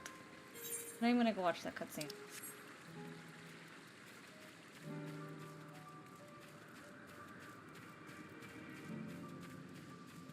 I love you.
See if now I can do the cutscene.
Hold on.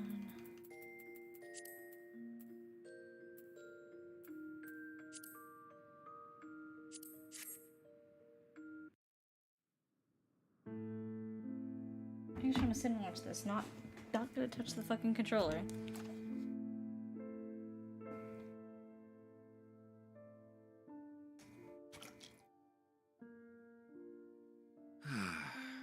A wonderful aroma. Yeah, we What did did see I- this part. There's plenty. Now then.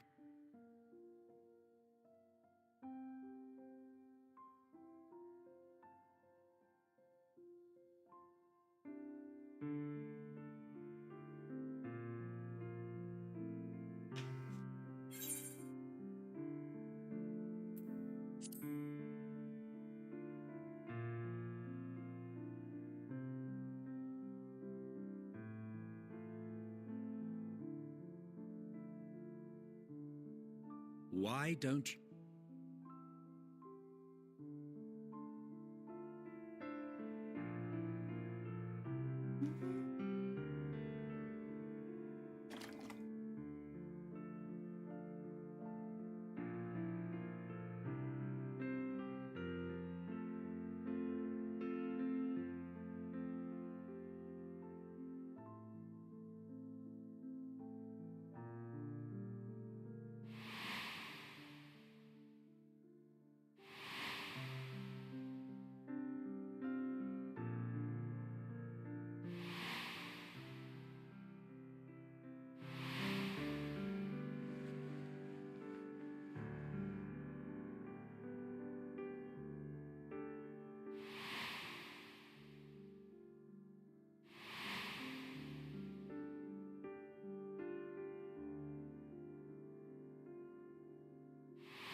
Precise details of the fast.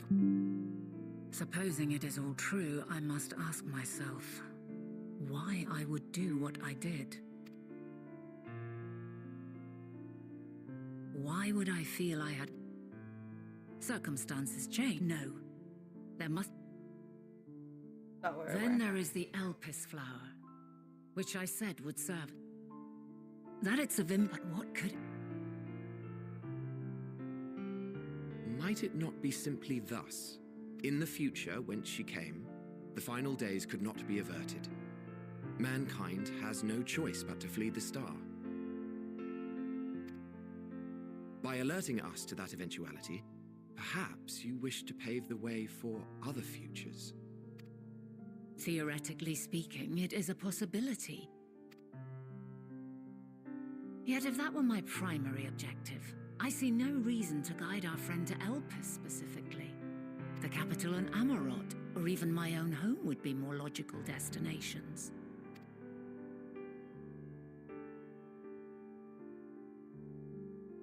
True, true. I note also that Hydaelyn did not specify a point in time to which she must return. By this, it may be inferred that it was not critical that we should meet.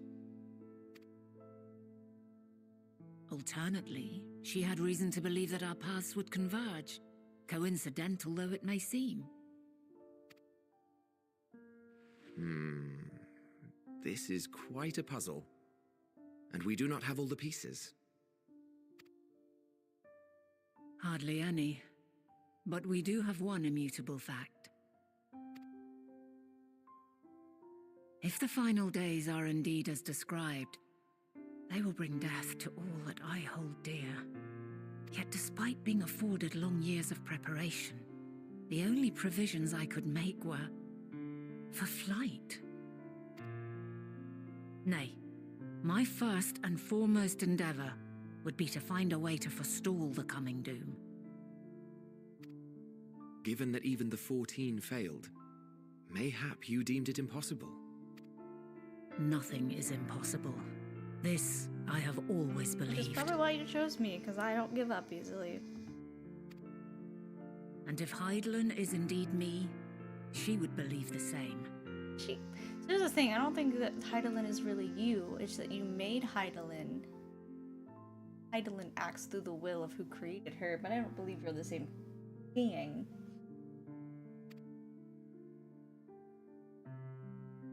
Listen to yourself. Are you seriously entertaining the notion that you are a messianic figure in some far-fetched tale?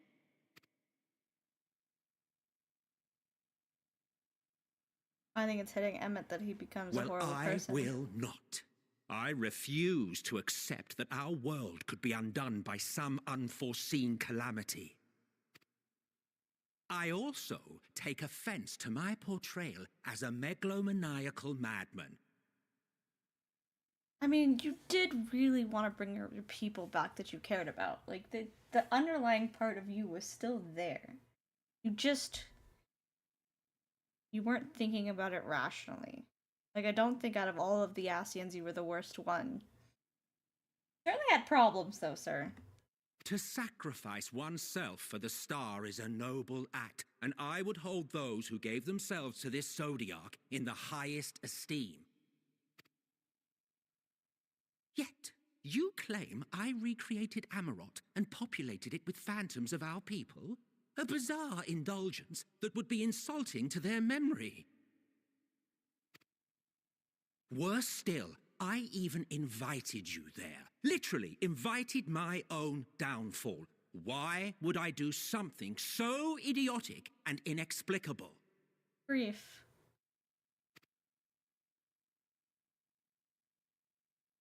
Called grief.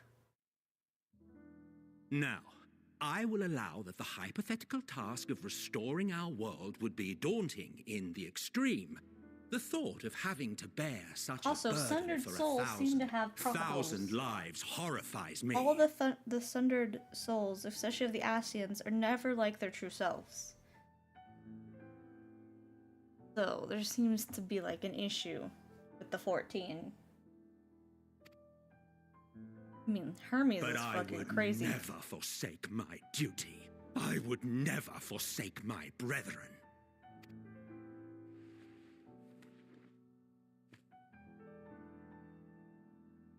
You do not know me. I know what you became. I've had my fill of your fiction.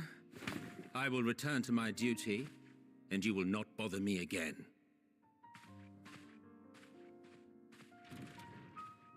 Emet Selk, wait!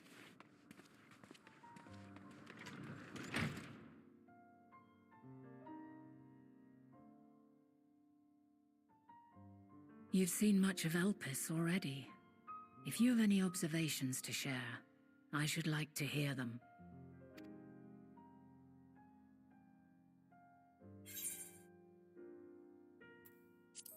I mean, Dynamis is the key, but it also has to do with Hermes. Hermes and his creation Meteon, you say? If Dynamis is the self-same energy as Akasha, as it likely seems, then those two may well be at the center of the calamity to come. This warrants further investigation. With that settled, it is time for action. The missing pieces of the puzzle are here, I'm certain of it. And when you find them, the picture my future self has painted will be complete, and you will have your answer. And suffice it to say, I will aid you in your quest.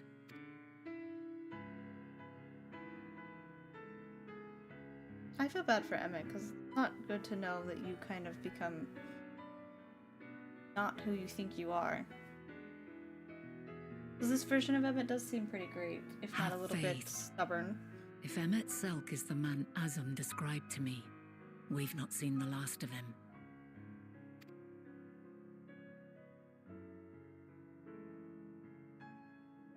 He just needs to process what you've said. That's all. Okay, now let's go. Continue, now that I know exactly what's happened. The touchpad on controllers. Hate it. 90% of the time I don't like it.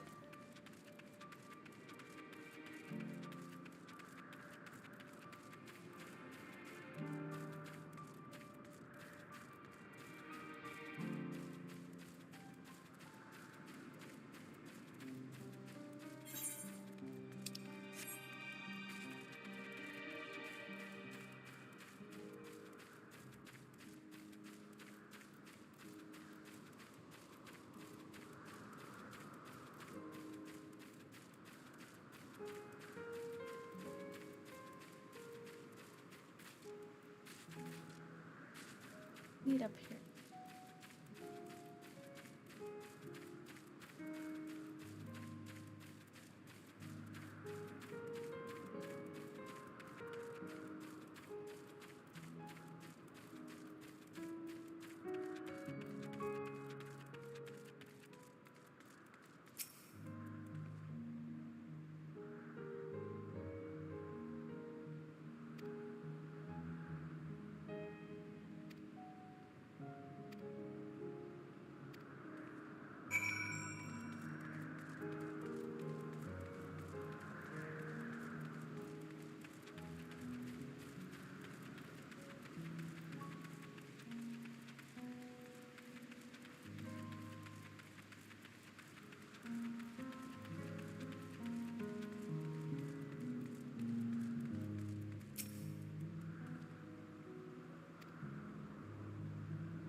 A delightful breeze and a breathtaking view.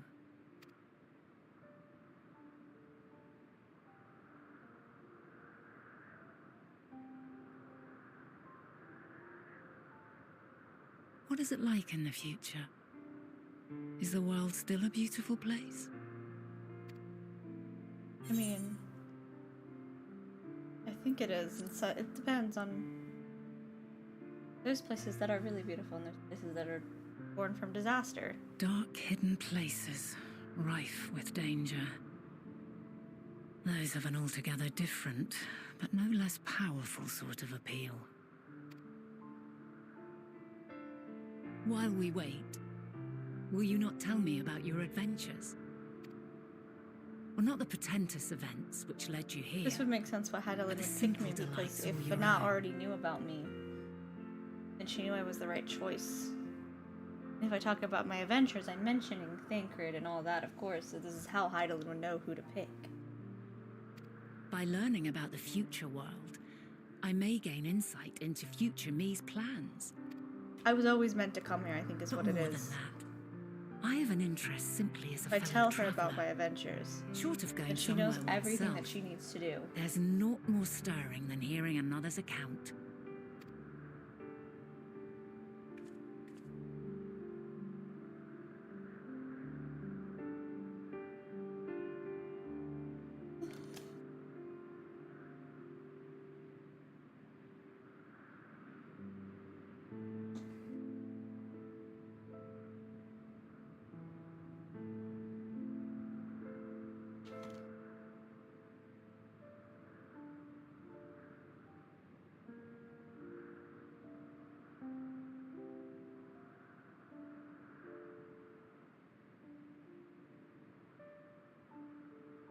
Incredible. Would that I could have been there to see it.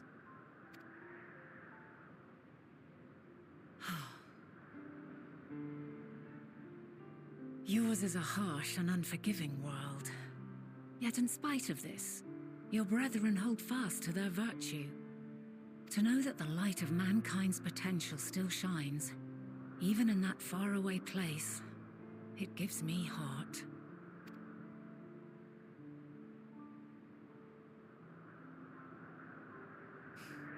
Thank you for regaling me with your tales. I will treasure every word. As you know, I was once a scholar. And among other things, I sought to understand the workings of the world. What exactly is ether? How formed the laws of nature? Whence sprung mankind? Riddles and mysteries beyond counting. Over the years, I have managed to find answers to some few of them. Yet rather than attain a sense of mastery, the more I understood, the more I came to hold the world and its miracles in awe. We too are miracles, each and every one of us, born of the warm breath of life that traverses the heavens, swirling through eternity. When I fully grasped the improbability of our existence, nothing felt impossible anymore. If it could be imagined, it could be done.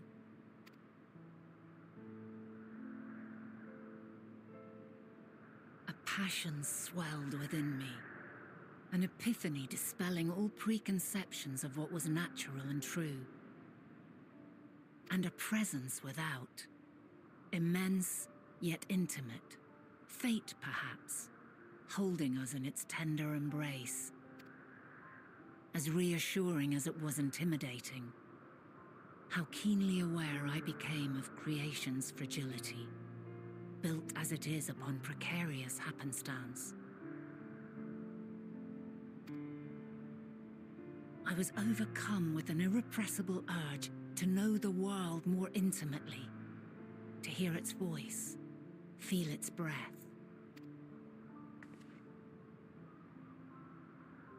I ventured forth on a journey that very day, so very long ago now.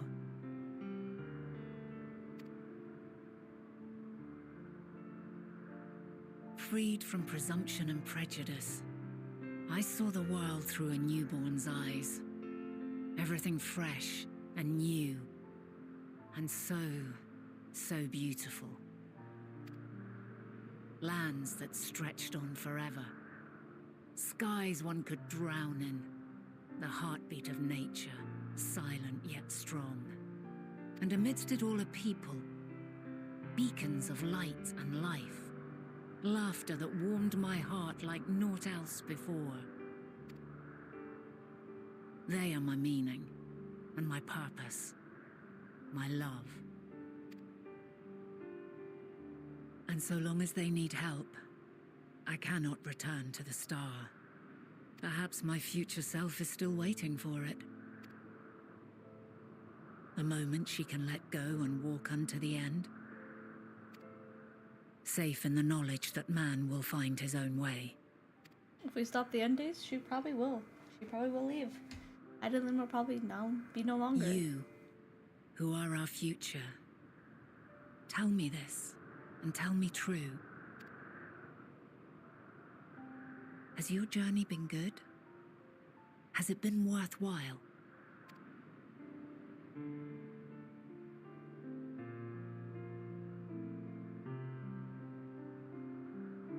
Think so?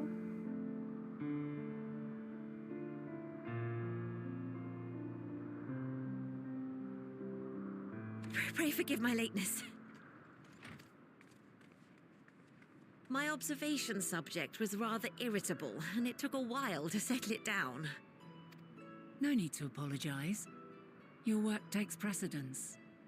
Besides, we had a pleasant conversation in the meantime. You're too kind. Now then, I'm told you wished to ask me some questions. Indeed. I've an interest in one of Hermes' creations, Meteon. You witnessed a host of them take flight, yes? Oh, that! Yes, yes, I did. 'Twas in the dark of the morn. I'd left the Thalassai after nocturnal observation. As I walked along, I spied a bright light climbing high into the southeastern skies. Then, in an instant, it was gone, like a shooting star, only rising rather than falling. But then another shot up, then another, and another. Intrigued, I made my way to the edge to investigate. And who should I spy on an isle to the south but Hermes and Meteon, the Metea, rather. There were lots of them, and I realized they must be the shooting stars that I'd seen. A dazzling spectacle indeed. Have you spoken with Hermes about this? Oh, yes. The sight left such an impression on me that I approached him about his mystery project the very next day. Alas, he said that he couldn't reveal anything just yet, that he needed to conduct further tests. It shouldn't be long now, though. He often returns to that isle, and I have a feeling he's nearing a breakthrough.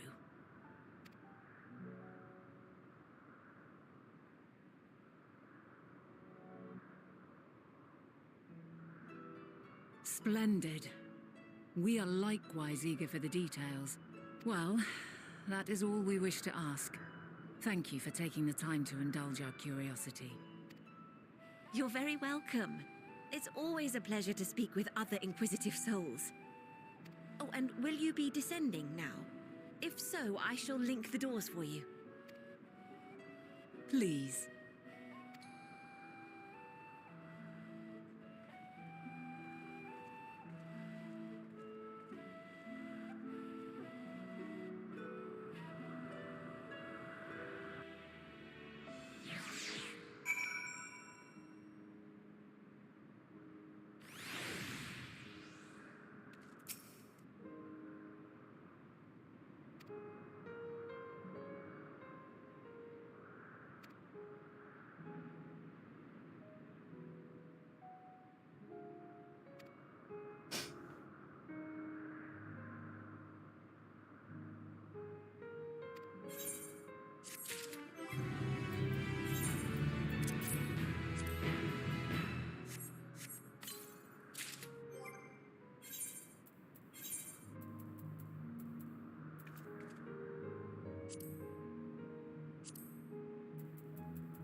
I want to see what it... That looks pretty cool. I like having her face open though.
Yeah.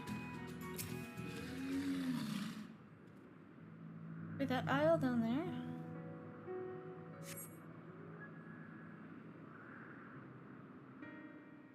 Or unless it's that one in the far corner.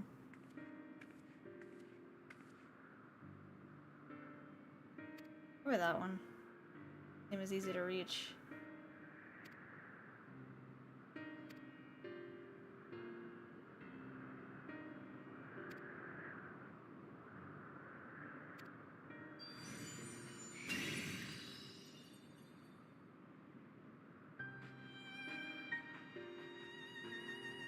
Which is why Argos also likes us. Because that had already been the thing that she'd created. Which is why Heidelin makes one.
Let neither side hold back.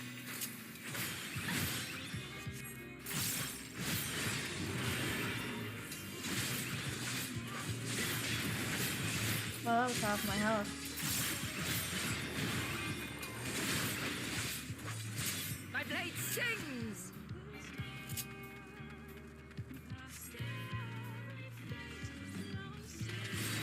Ow!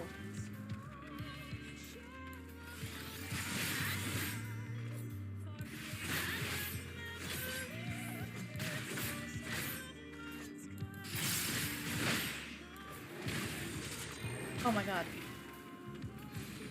Lady. You're actually quite terrifying, by the way.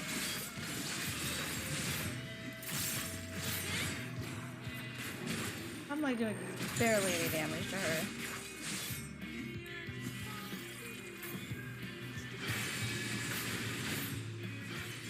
Oh god!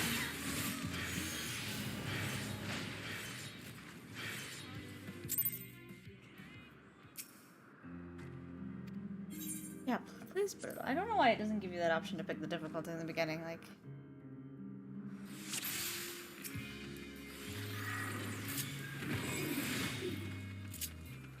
Let neither side hold back.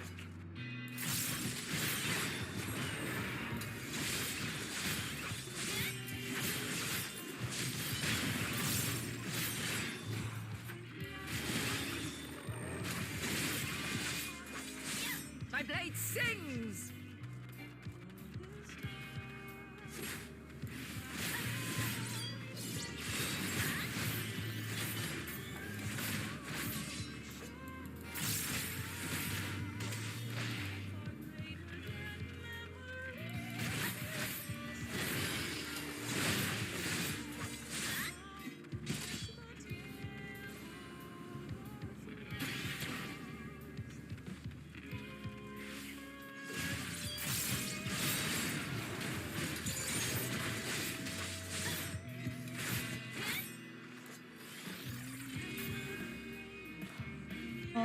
see.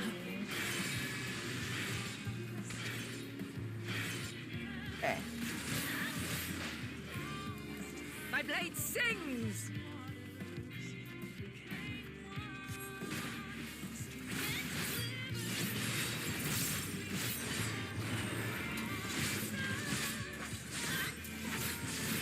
You're a tough lady. I shall have to try something different.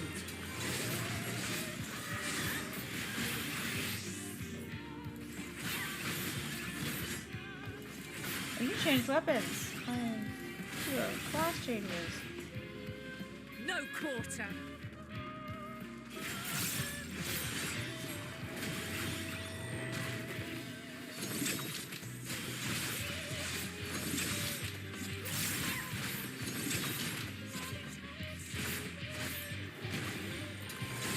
Have a taste. Oh, it's gonna spin.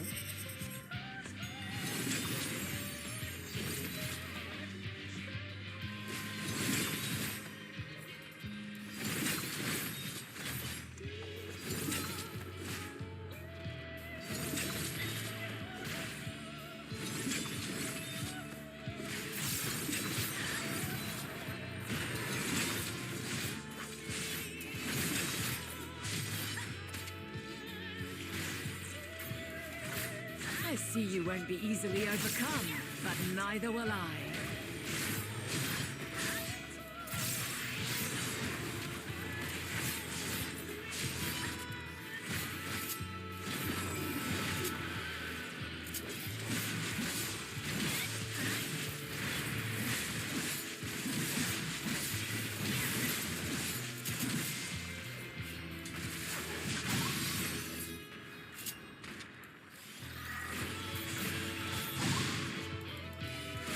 Prepare yourself. Oh shit.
Break your chains, shed your burdens, and show me your strength of will!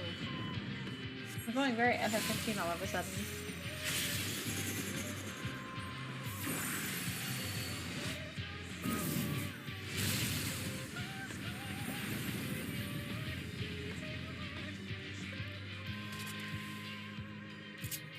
You still stand.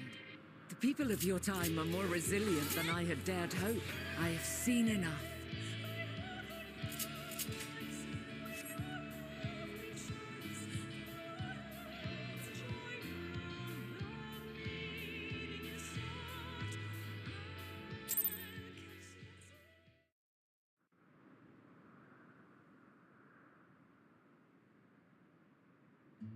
Twas my intent to finish it, but clearly I underestimated you.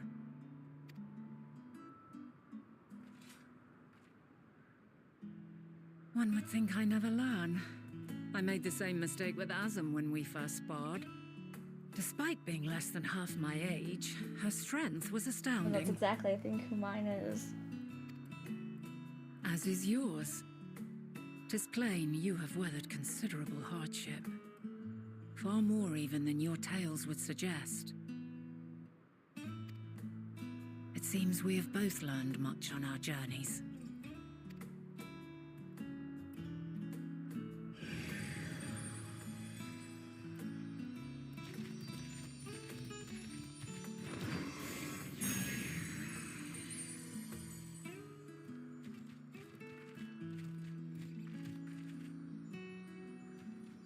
Well now, I dare say he is warmed to you. A boon to be sure. He never forgets his favorites, and is ever eager to come to their aid. Oh, we know.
Quite a small place, lacking even the most basic equipment.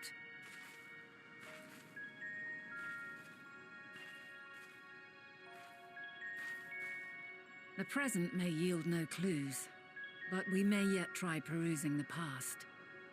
Have you done this before?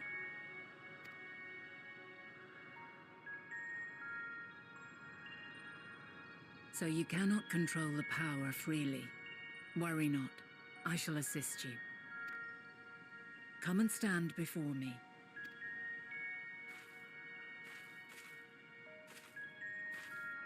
There are two ways to see the past.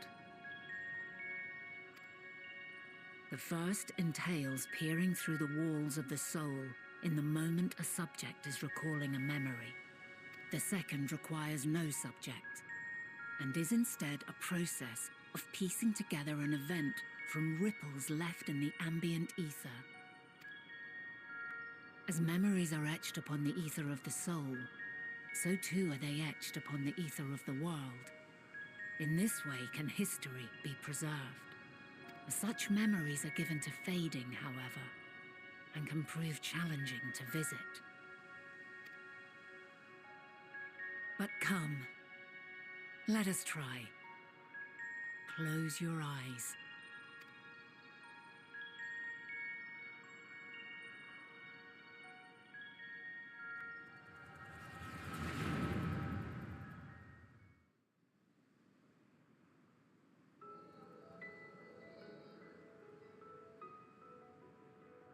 All units fully functional and proceeding on course towards their respective stars. Estimated time to completion of survey is 108 cycles. End of status report. Severing connection with shared consciousness. Did you hear that, Hermes? All is well.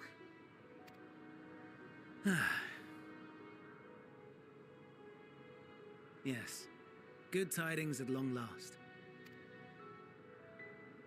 Every step of the way, I've been reminded how little we understand creation. How the universe defies imagination. But soon we won't need to speculate. We'll know the answers. What others live for. Right back.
Okay.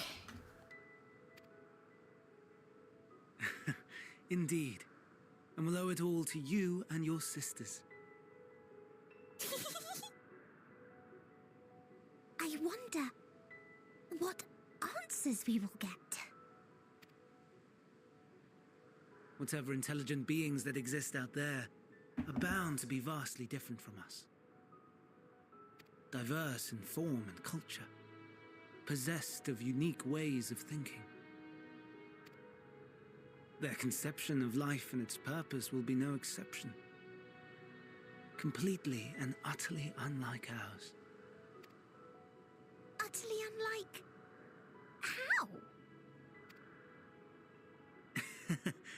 I have no idea. Yet whatever answers we receive, I will not dismiss them out of hand. No. I will think earnestly. If only the standard version of yours could have thought the same way. And I will share them with our people, that together we may contemplate our own existence.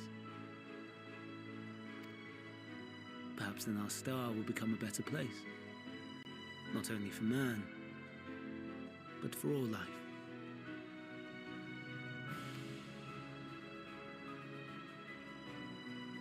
Meteor. As though I gave you wings to soar the heavens, I did not teach you how to walk the earth. So loath was I to bind another living being. In the course of your long journey, You will learn from those you meet. Learn to walk and run and so much more.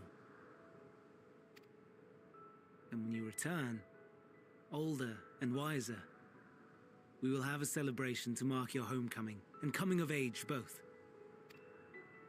Will there be apples? Covered in syrup? And how are you supposed to eat them? Rather than food, perhaps...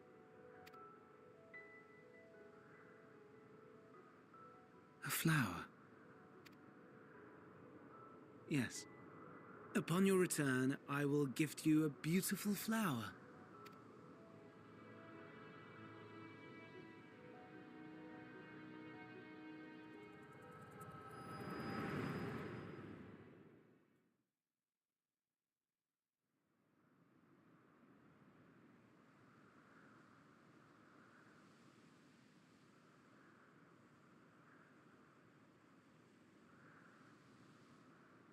So, what is your opinion? He wouldn't wish. Doesn't seem in him to want it, but we know that later him wants it. Later him wanted the final days, but the version we're seeing now obviously doesn't. I understand. He is a gentle soul, and well-intentioned. Yet it does not take ill intent to beget ill. We must consider the possibility that something may have gone awry. Perhaps it was oversight, or simply an accident.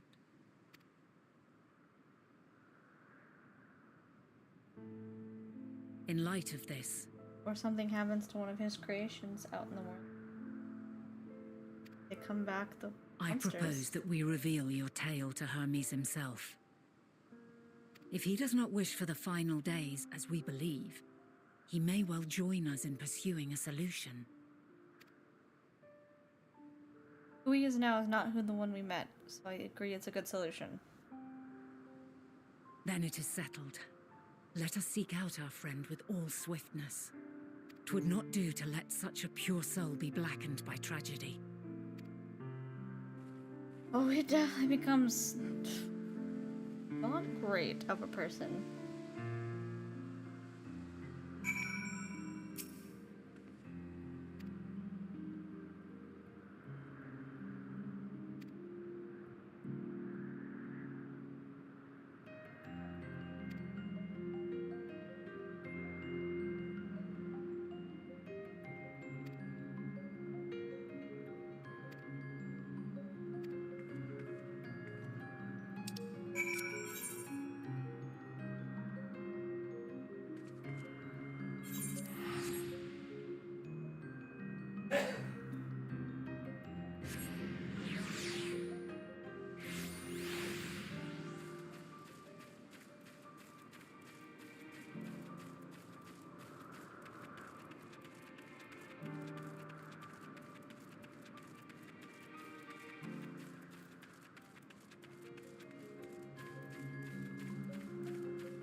I knew he'd care.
he would have been more obvious.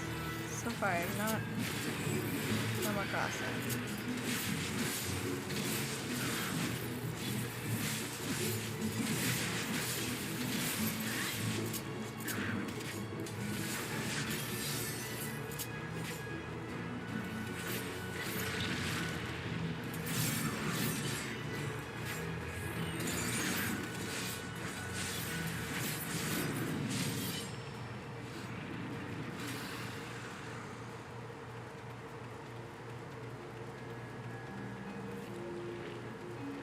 Where would they be?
There you are.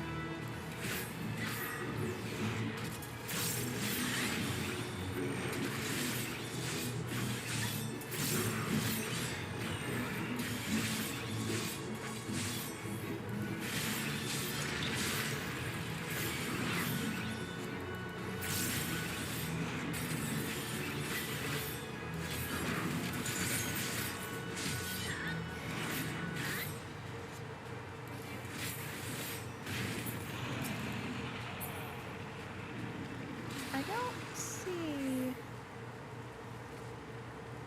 where they'd be.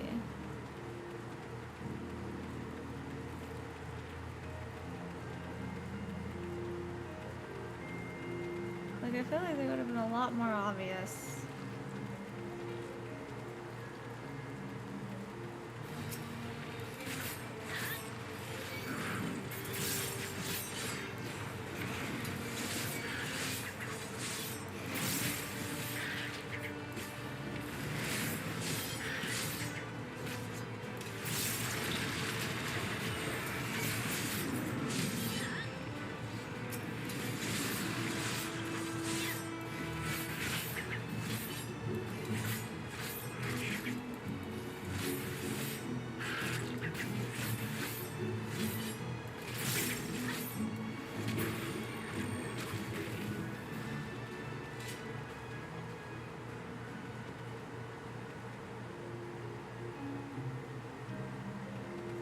I don't see them.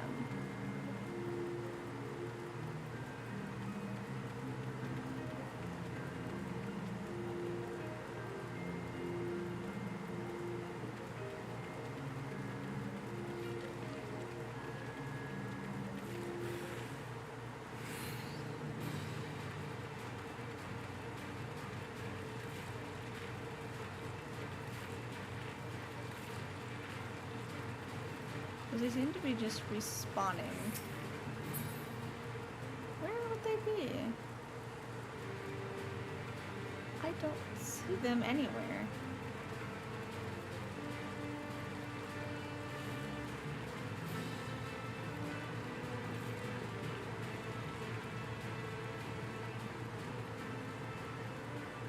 I love you. Where are you?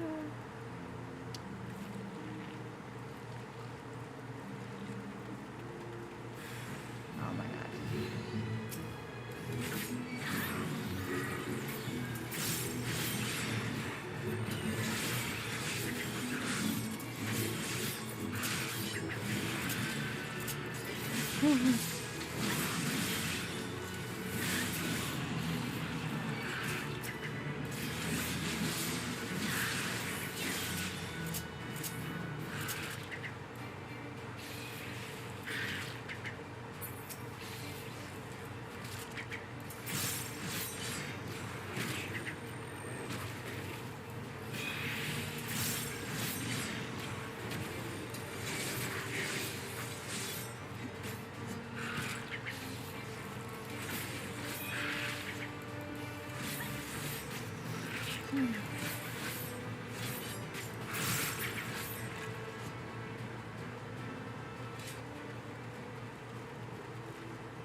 Oh my god.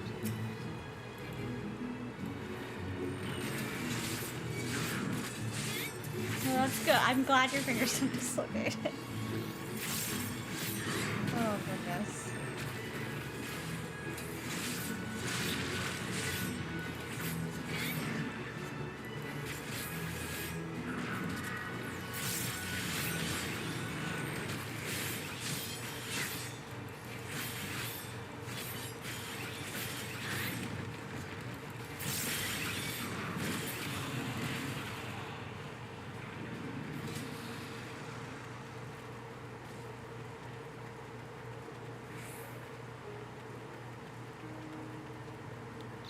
I can't find him. Okay, where the fuck is he?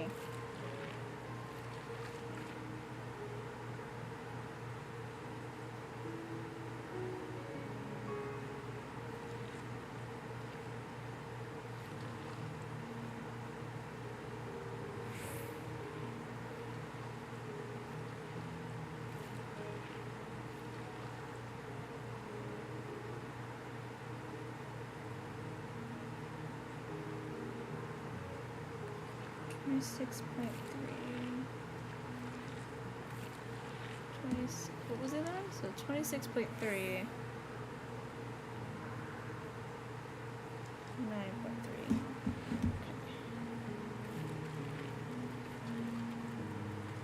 Nope. Yes. Nope. This way.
Nope, not that way.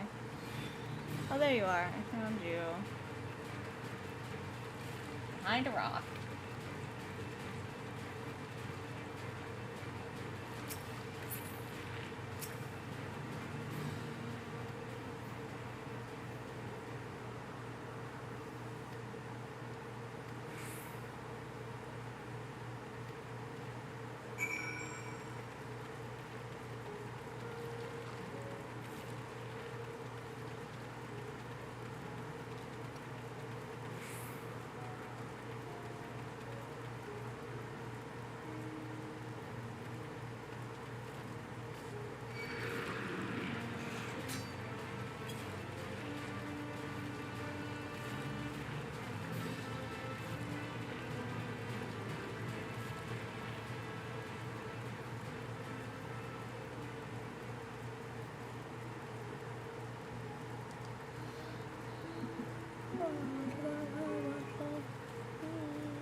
My apologies for keeping you waiting. I understand there is a matter you wish to discuss. There is. Four more, okay. Aye. A matter of the utmost gravity, if one can suspend disbelief. Go on then. Tell him what you told us, who you are, and why you came.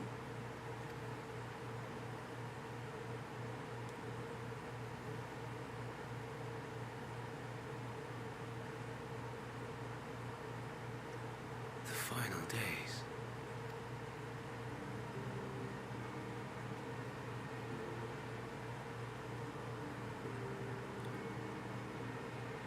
The phenomena observed during these star-encompassing calamities is likely the product of a dynamis reaction. And none is more versed in the applications of this energy than you, Hermes. I must stress that we do not believe you would desire such destruction. We come not to lodge accusations, but to beg your wisdom. And so, distressing though the exercise may be, I ask that you share with us your opinion on the matter, on the assumption that our visitor's tale is true. Even you, Vana.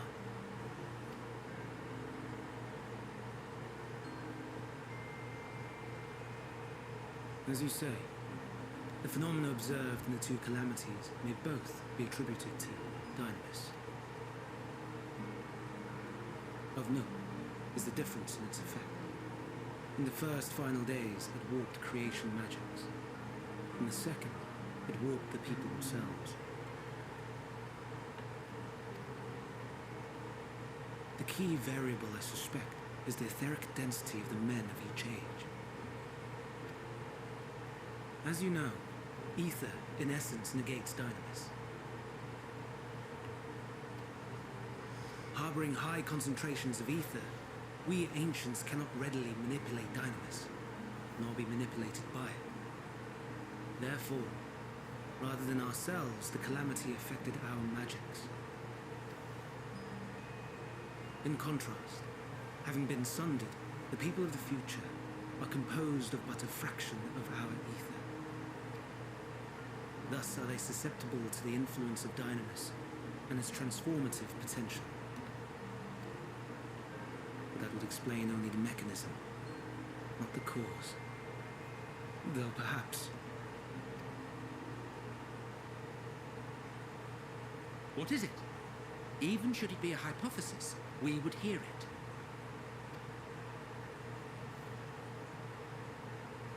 Dynamis is an energy put in motion by feelings.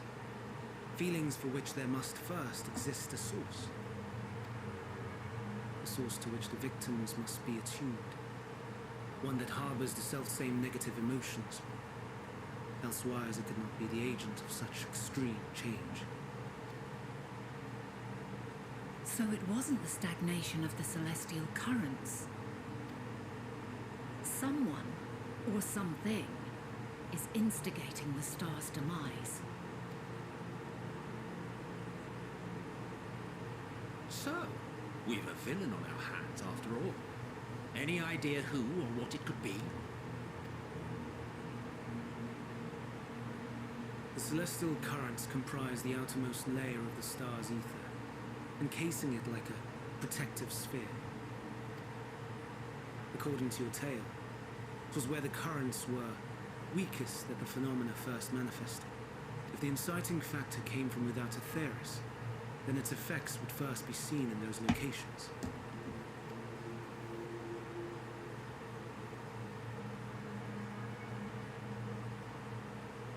Greetings. Can you hear me?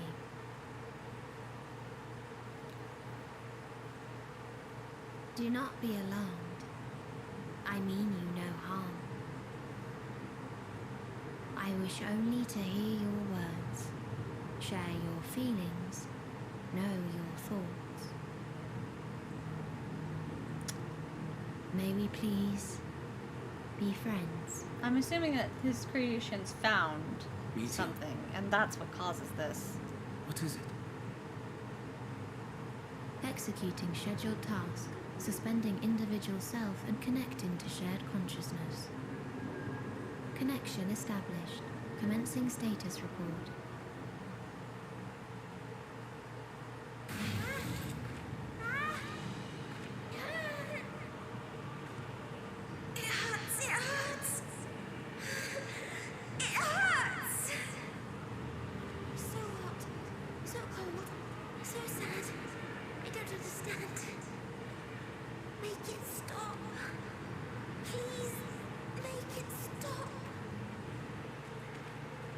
Steady, Meteion.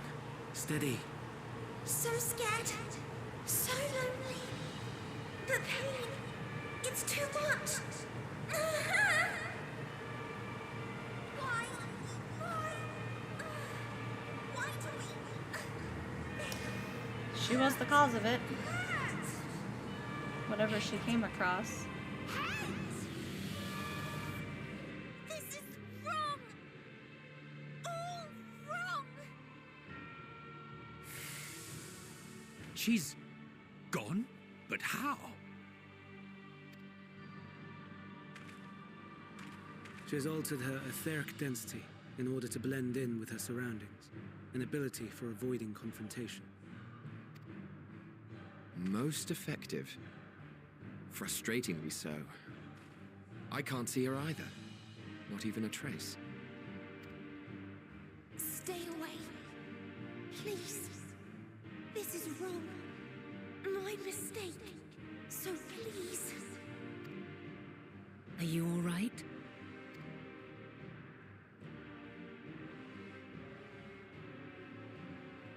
In your mind? No.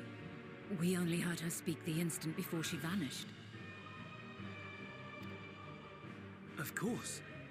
When communicating without words, Meteion also employs dynamis. That would explain why you were able to hear her when we could not. Then you are our best chance of finding her. Follow her voice and try to track her down. Hindered though we may be, let us split up and search as well. Whatever she came across is probably the reason for the end days. He didn't purposely cause it, probably, but it just happened. His research.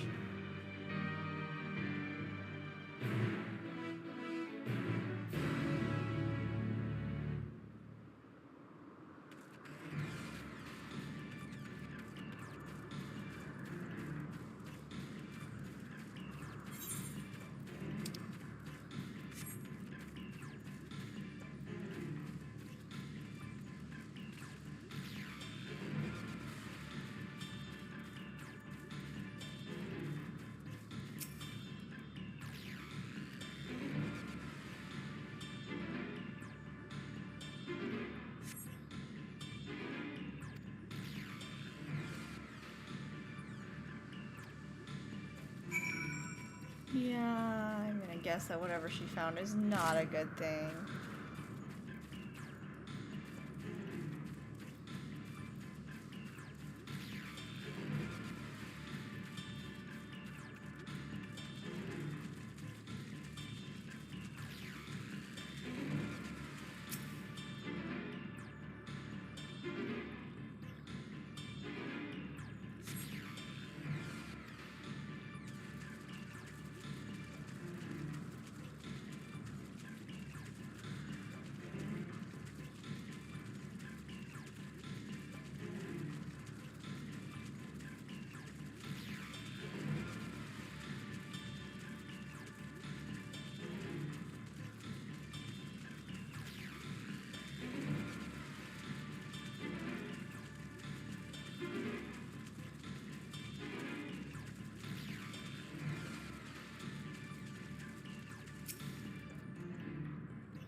exactly what currently we're trying to discuss and figure out, so.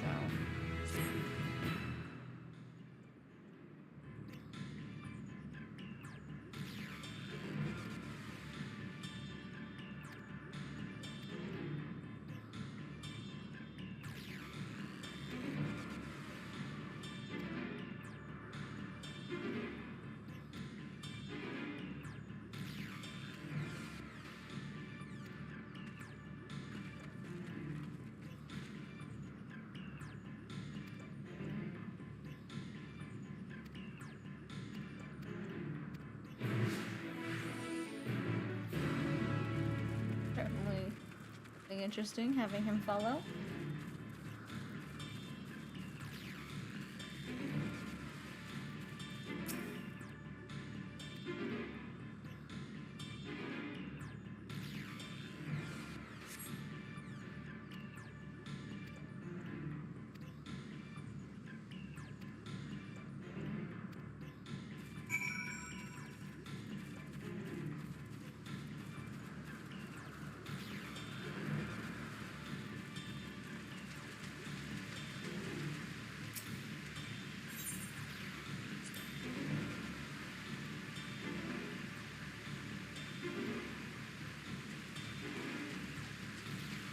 You're gonna end up drenched.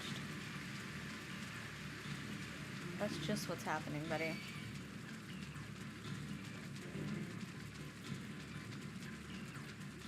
I mean, it's not that bad, though.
Yeah.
Aha! Give chase. We shall herd her into the shelter.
Please, Mission. We must speak.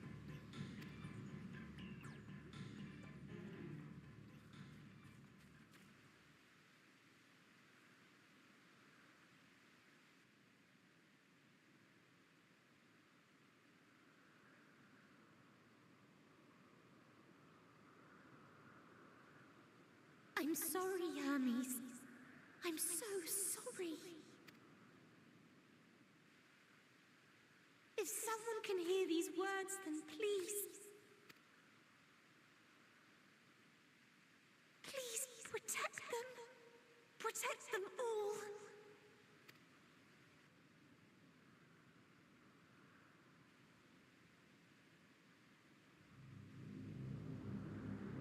Individual self-suspended.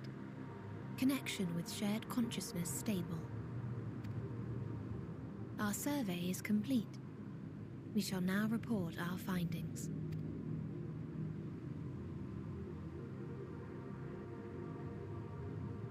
All units safely arrived at their respective destinations. Seeking answers to Hermes' question, we attempted to make contact with the intelligent denizens of each star. Results are as follows, in order of numerical code. Yes. Enna. Traces of civilization Oh, found. that's good. Structures believed to have served as domiciles. No extant life forms detected. Dio. Ruined remnants of buildings scattered across star, surface of which is encased in ice. Presence of life could not be verified. Tria. Evidence of large population centers, okay, akin to cities recovered. No extant life forms found. Me too today, though. Only their lingering essence. No, nothing. Tessera. Edifices surmised to be abandoned residences found. We found nothing. No extant life forms We're detected. the only star. Deadly plague or extreme environmental degradation likely to have led to mass extinction. They are all... dead. Octo. Star found in state of violent conflict. Contact successfully made with inhabitants, but deployment of weapons of mass destruction resulted in total annihilation of local population shortly thereafter. Inea. Star is a barren desert. No identifiable flora found. Bones of living beings resembling men discovered beneath sands, but determination regarding their intelligence inconclusive. Remind me, Hermes, what exactly was the question you entrusted to Meteon? I tasked her with asking what others live for. What gives their lives meaning. Did you consider what may happen if the premise of the question is flawed? You do that. You should do that, Ash. To be able to answer it, one must be living and desire to continue doing so. But if Meteon finds no living beings in the course of her journey, or none who desire to live, what then? What answers would she derive from their silence? Yes, it will.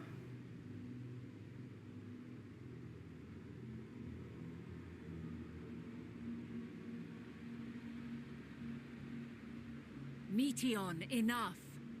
Suspend your mission and return hither at once. Is inviting them back a good idea? Decapente.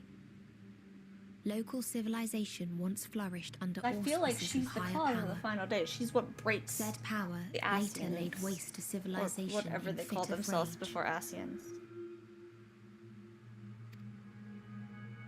Upon revealing this to me, entity elected to self-terminate in lieu of providing answer to question. No other intelligent life forms found. Turning a deaf ear, are we? We are taking Meteon back to Amarot. As I understand, we will need her if we are to bring back all of her sisters. Yes. Is taking her back to Amrot a good idea? I feel like she's the cause of what happens, and Amrot is where that takes place. That's the epicenter. You sure this is a good idea?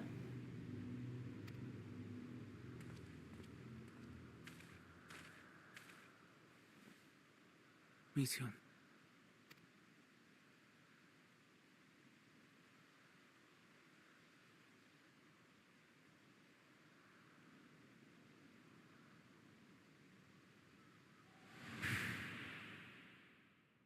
It isn't right, is it?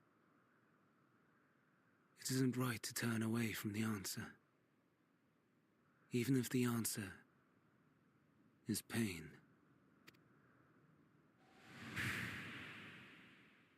Even if we aberrations must scream ourselves hoarse to be heard.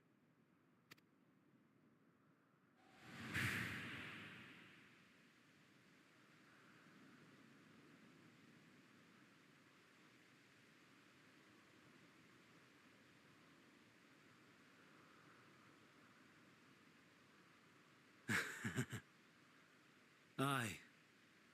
Whatever answers we find, I will not dismiss them out of hand. These words I said to you, and I will hold myself to them. You know that you don't, though.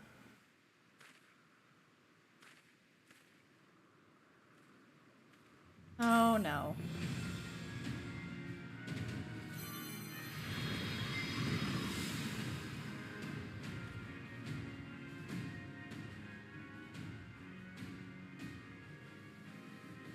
What is the meaning of this? You cannot take Meteon, not until she has finished her report. All else must wait.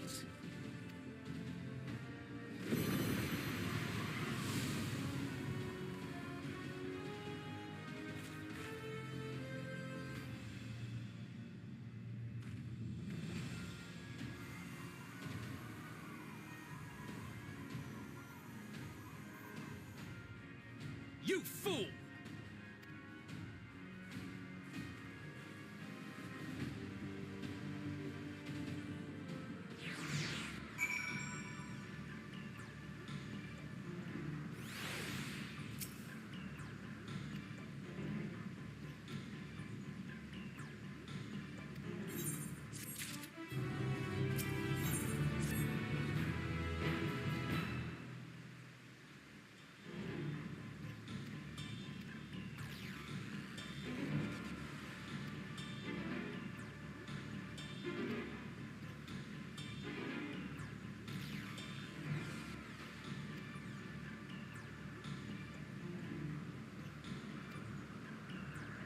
Yep. It was actually maybe leaving him alone is the right thing to do, but also maybe it's not. We're not gonna know until we follow. Honestly, there's no good way to know the right path on this one. Fortunately. Because I was never given enough details on the final days. They didn't know what actually caused it.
You don't have like a straight out.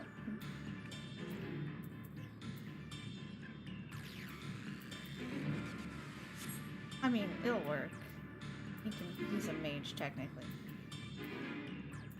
He's also a tank. See how it goes.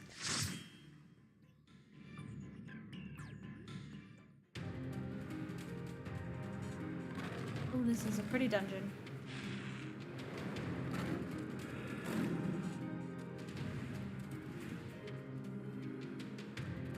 They got 4 different kind of biomes. Interesting.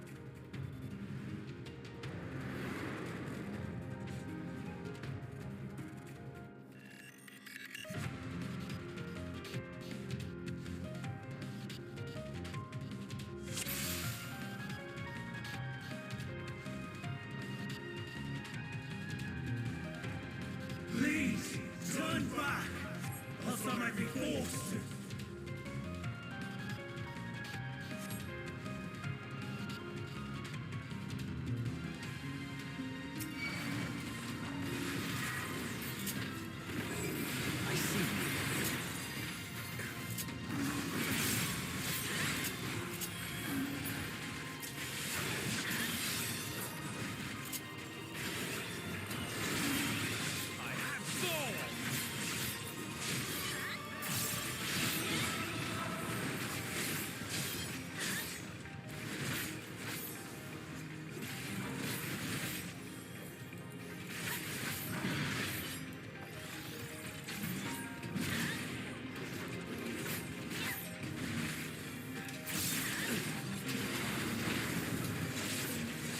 I'm not entirely useless.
I see you, Ogni.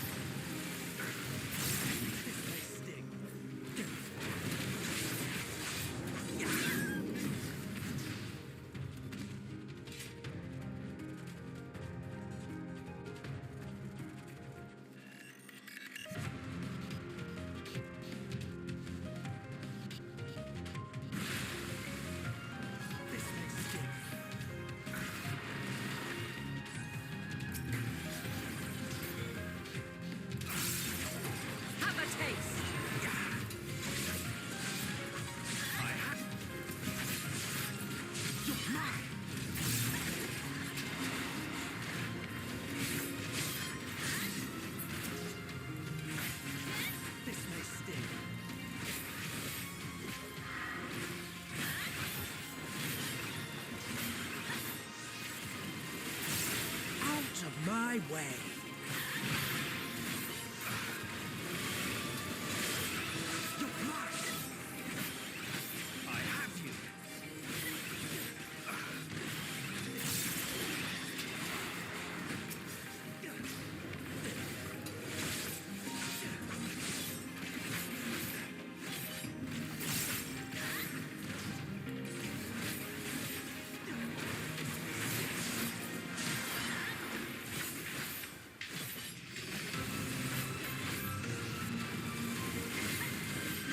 You.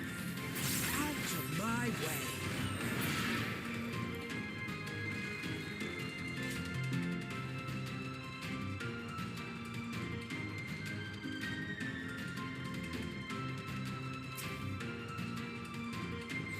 Oh, interesting. How about you? How about you?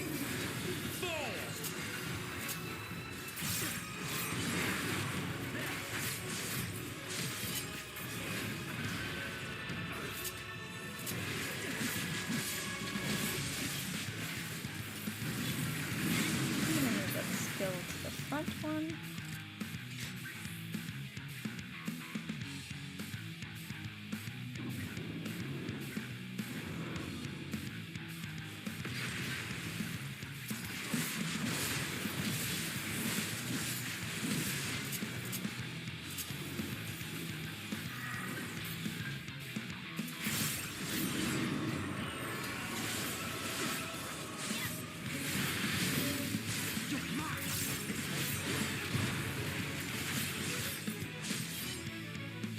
Have a taste.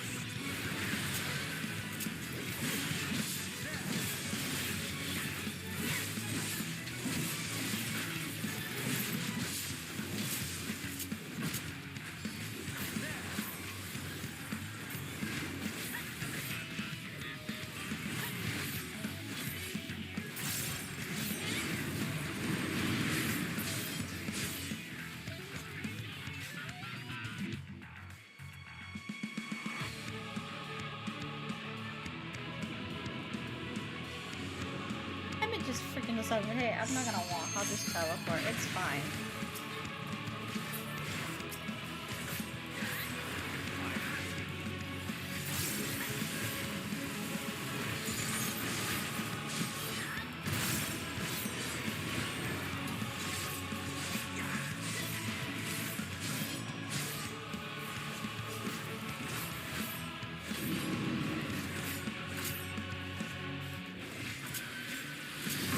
My way.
does have that.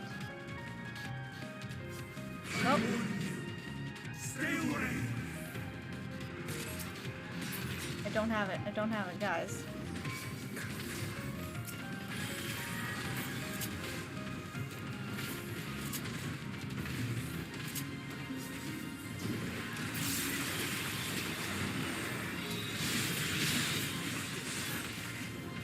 I don't know what I'm aiming at.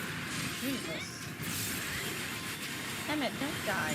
You are arcane. And I may have grabbed for more than we were capable of.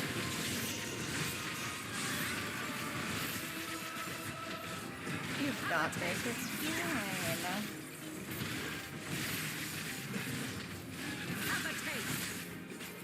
As long as she only has to heal Emmett, it should be fine.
Okay. Handled it. We handled it.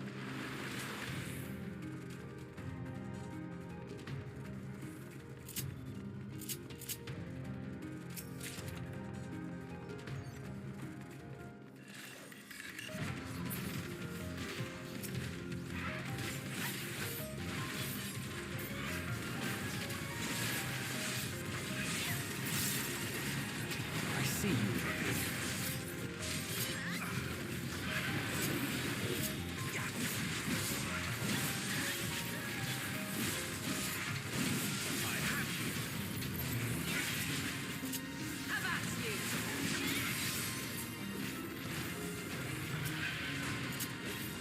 I'm gonna move one or two things around.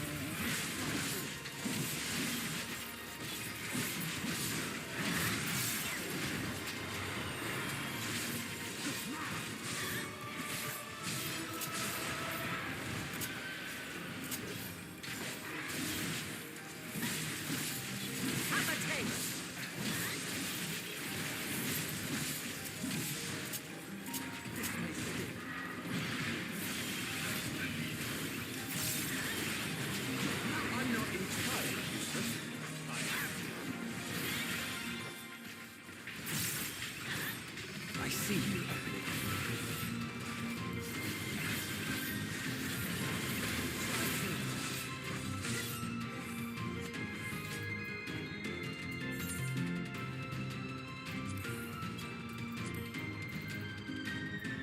Harvest.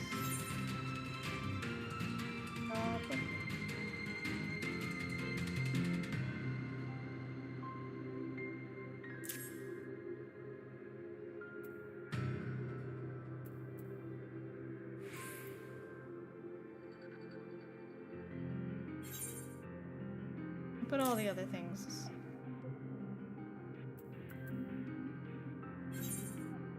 On the other bar, I think.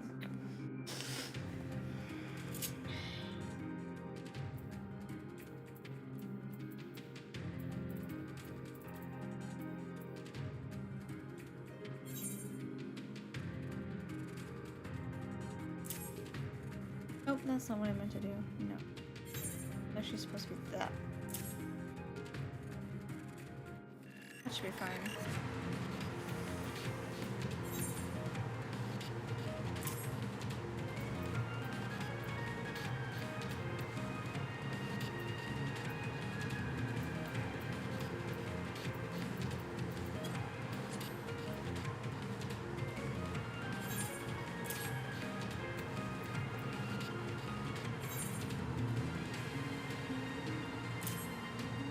It'll be stuff to relearn, but since I probably should have the main things I'm using on my main bar.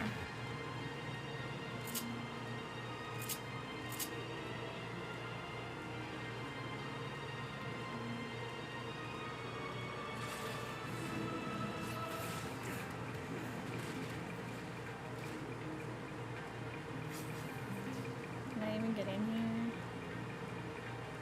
You guys are fine, by the way. You don't need me. Okay, we probably do have to beat them. Oh, ta-da. I see you opening.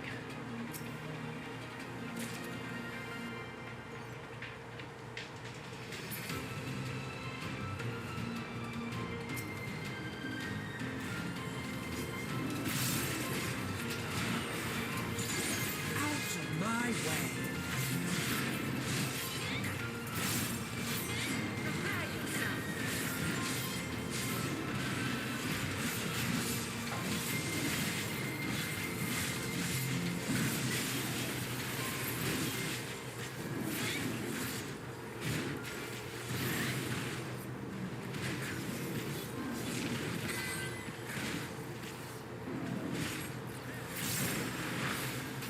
This look is good, but it's a lot of buildup.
see you.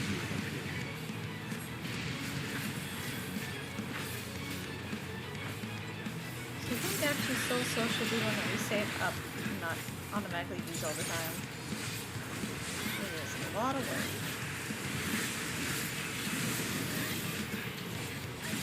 If I don't fucking move, I should be fine.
entirely useless.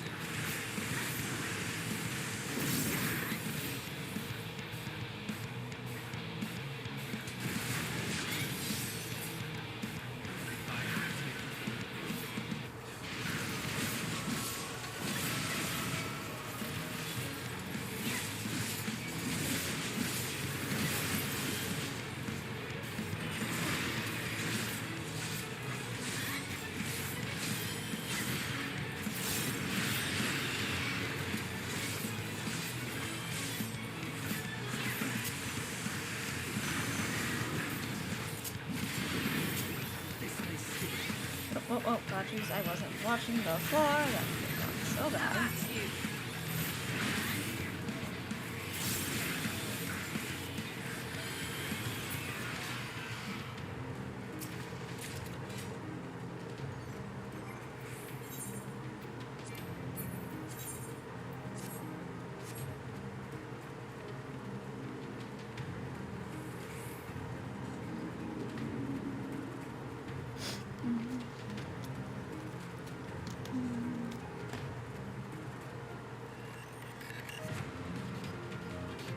I cannot let you take me to... Not yet!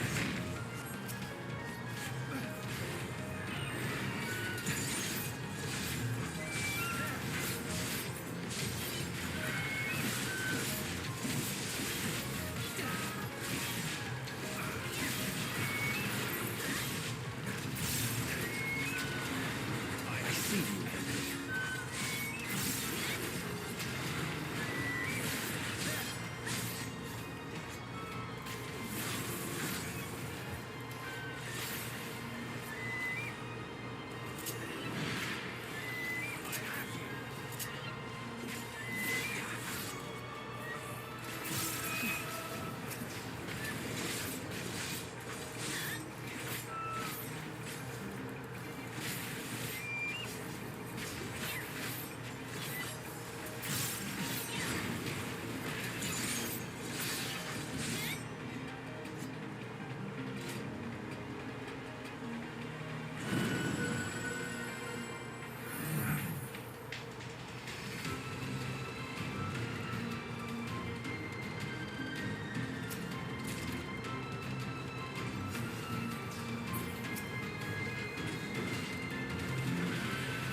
So, it comes to this.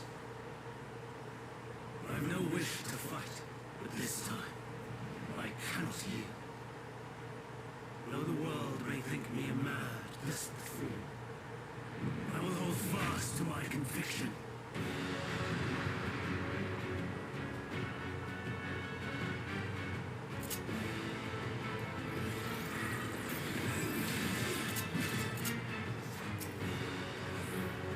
I will have the time and tranquility I require. Lust and gale, gather to me!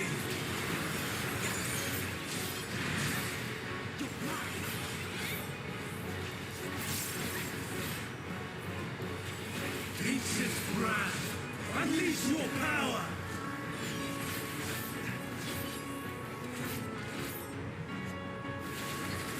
Ooh. Okay, that one was no fun.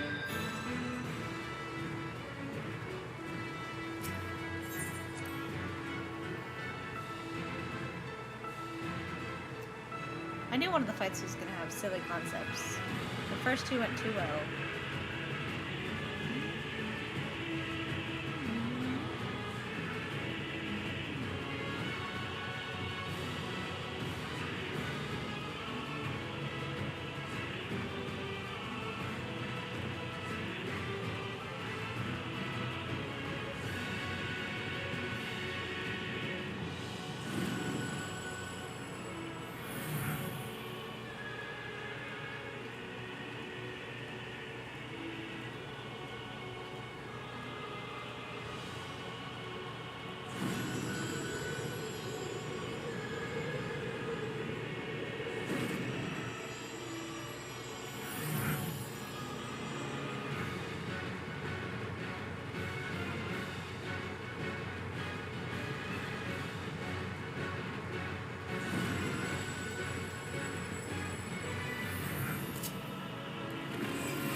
I will have the time and tranquility I require. Lust and gale, gather to me! I see you.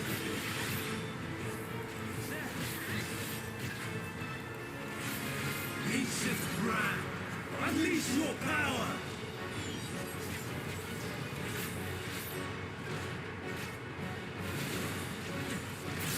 Have a taste! Dancing wind, here's my foe!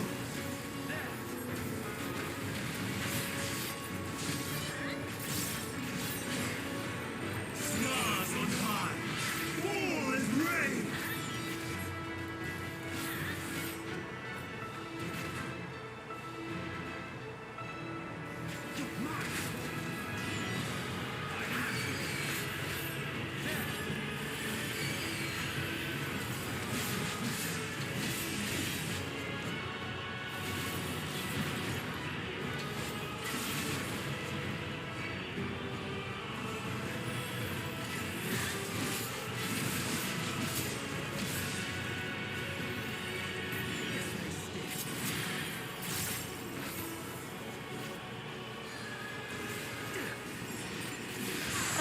That one.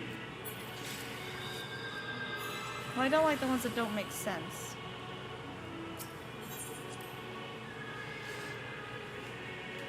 I guess maybe wait till it passes and then go on to a blank one? I don't know. Also, why is the fucking shortcut not near the fucking open door?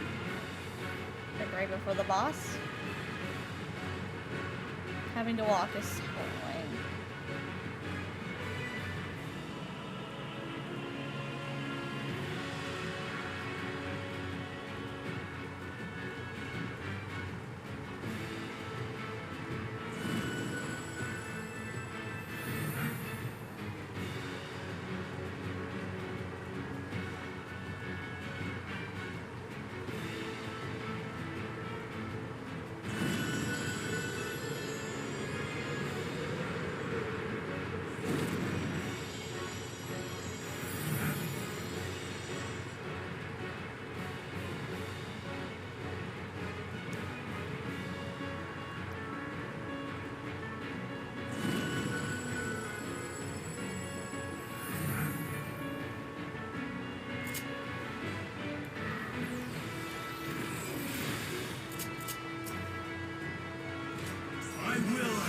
time and tranquility I require.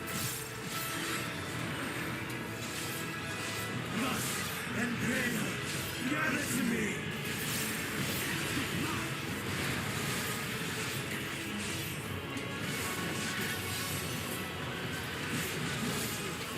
Ancient wrath, unleash your power.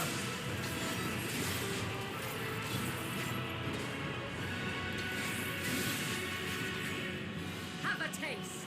Dancing winds, pierce my foe! This may sting.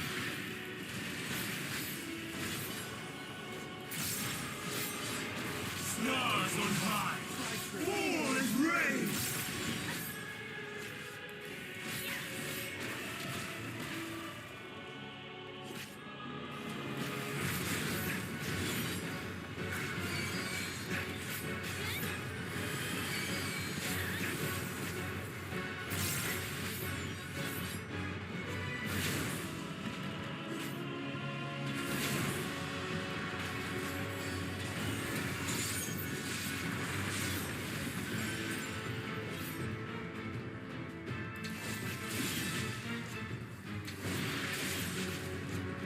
I guess I just don't want to overline with someone else's.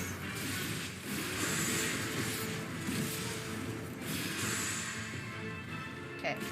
That seemed to be what it was supposed to be. Just don't overline with someone else's.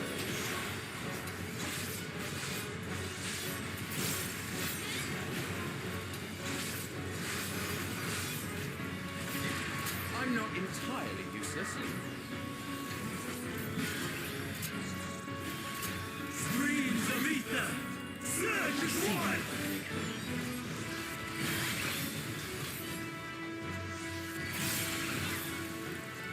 I see you.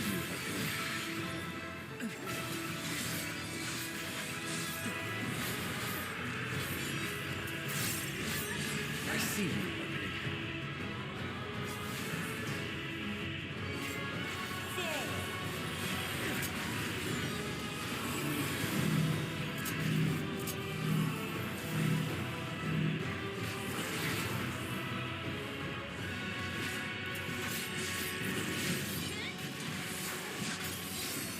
Anytime you'd like to heal me, really good right now. Dancing wind, pierce my foe!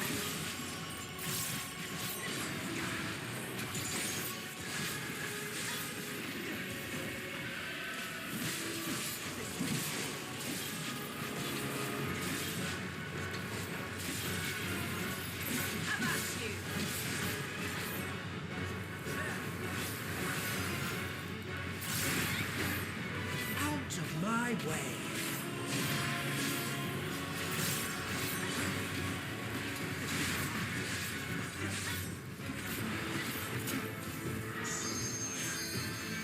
Stars on high, fall and rain!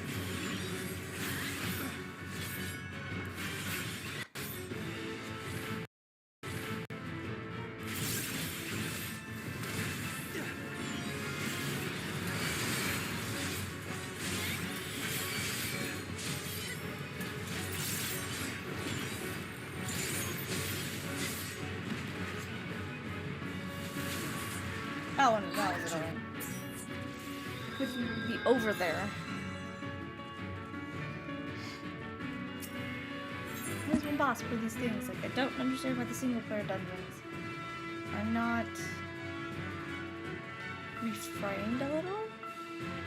Like, you should have at least one revive per boss fight.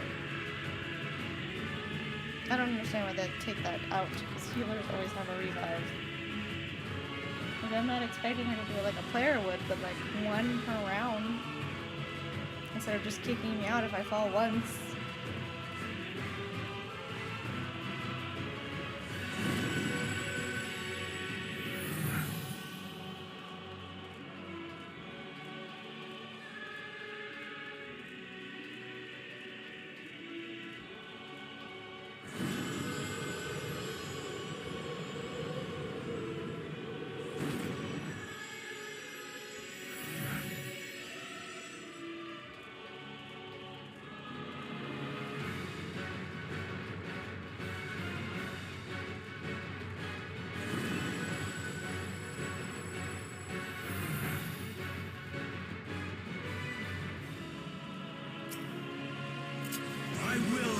time and tranquility I require. Dust and gale, gather to me!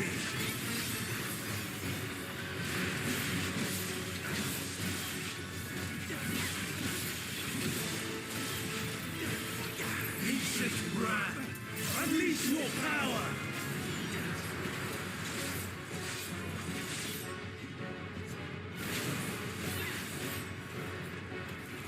Dancing winds, pierce my foe! I'm not entirely useless. Stars on high, fall is rain!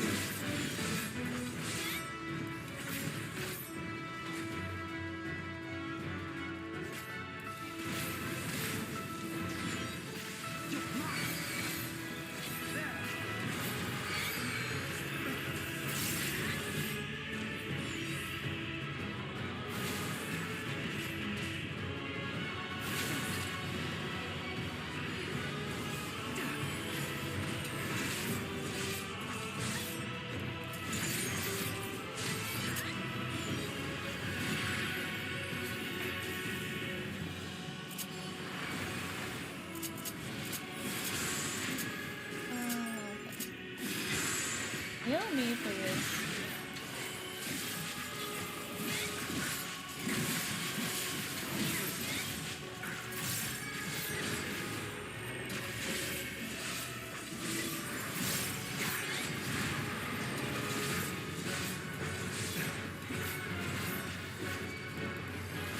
Streams of ether, surge as one!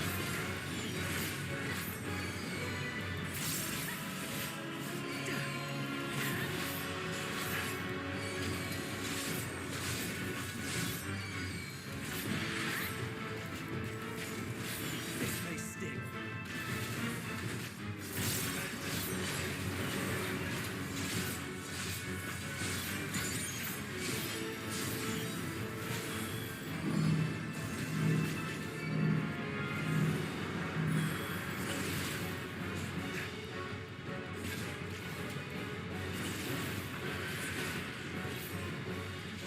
The not healing is pissing me off.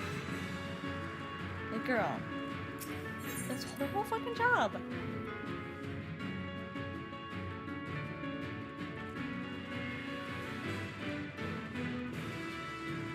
My healing doesn't do shit because I'm not a healer.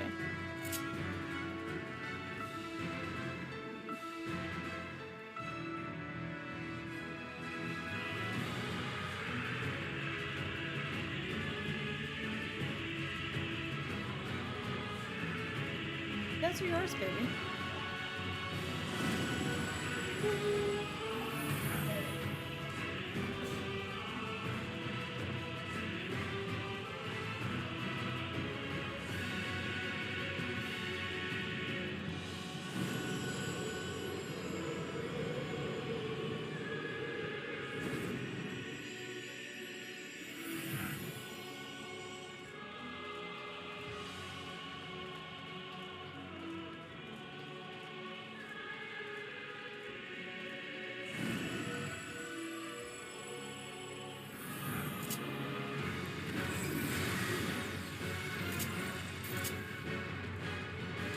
I will have the time and tranquility I require.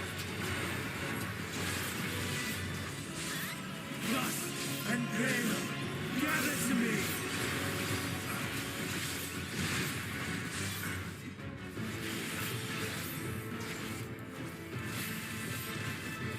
Ancient wrath, unleash your power!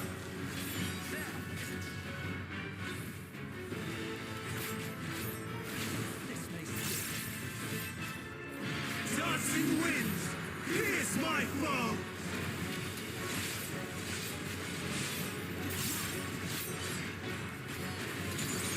Stars on high, fall as rain!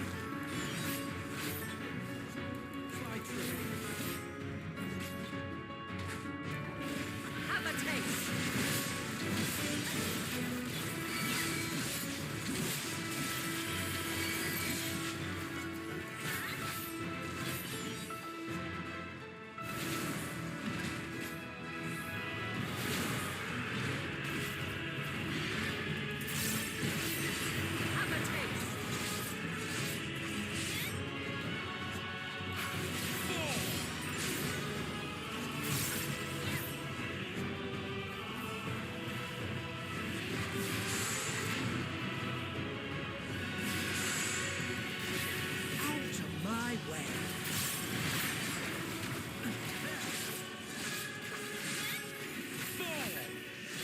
taste.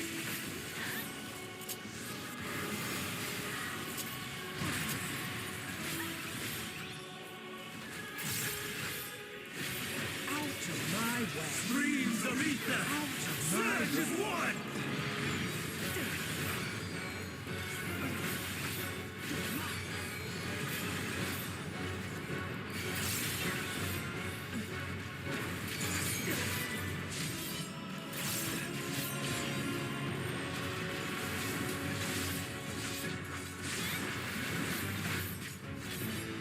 I see you opening.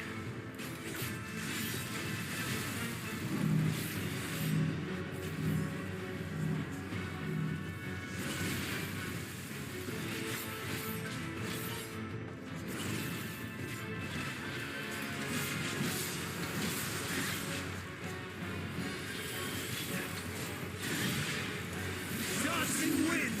Here's my foe. Prepare yourself.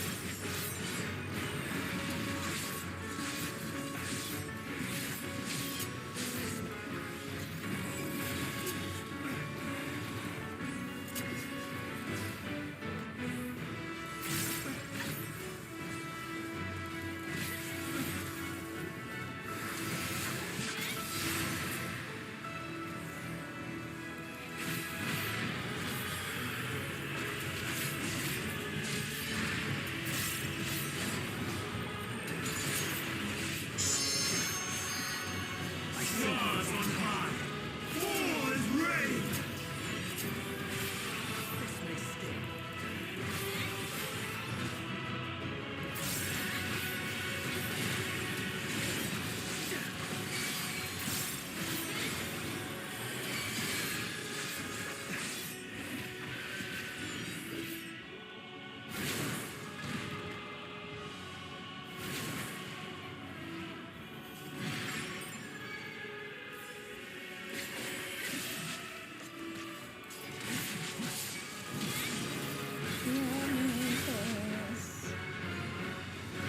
Have a taste.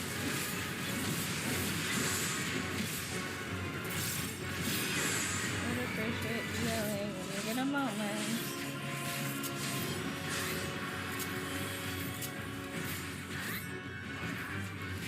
Even when transformed. But I am not finished yet.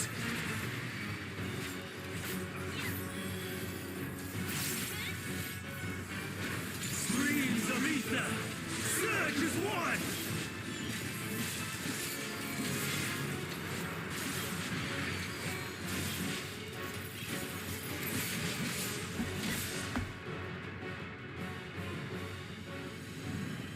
Fuck this dude.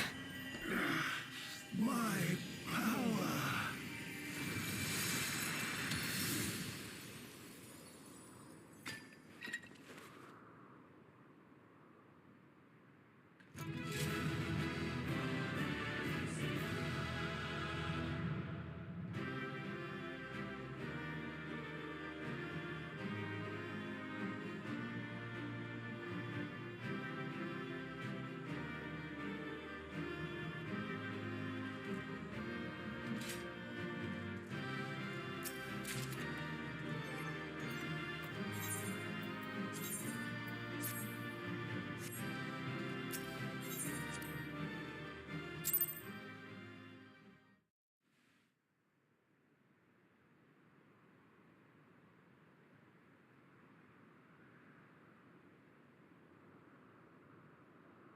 It's over, Hermes.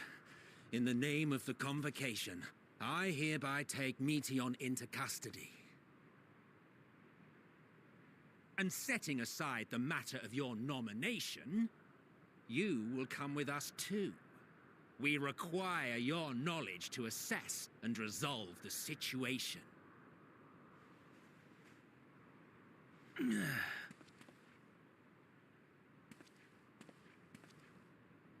Meteon, I am so sorry. Would that I could have listened to your report in full. Reflected upon its meaning and conveyed it to others. That they might reconsider their chosen course.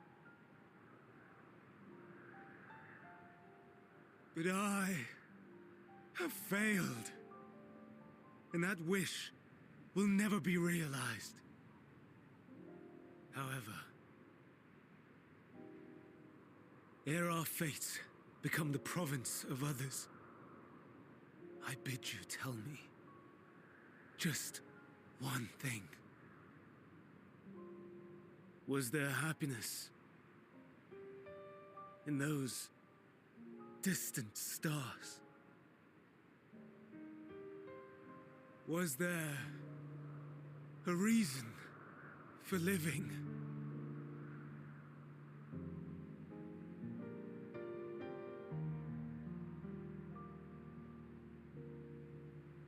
We conducted our search as per your instructions.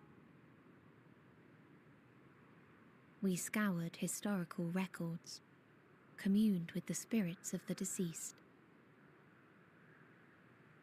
heard the final testaments of the dying, welcomed their shadowed hearts into our own.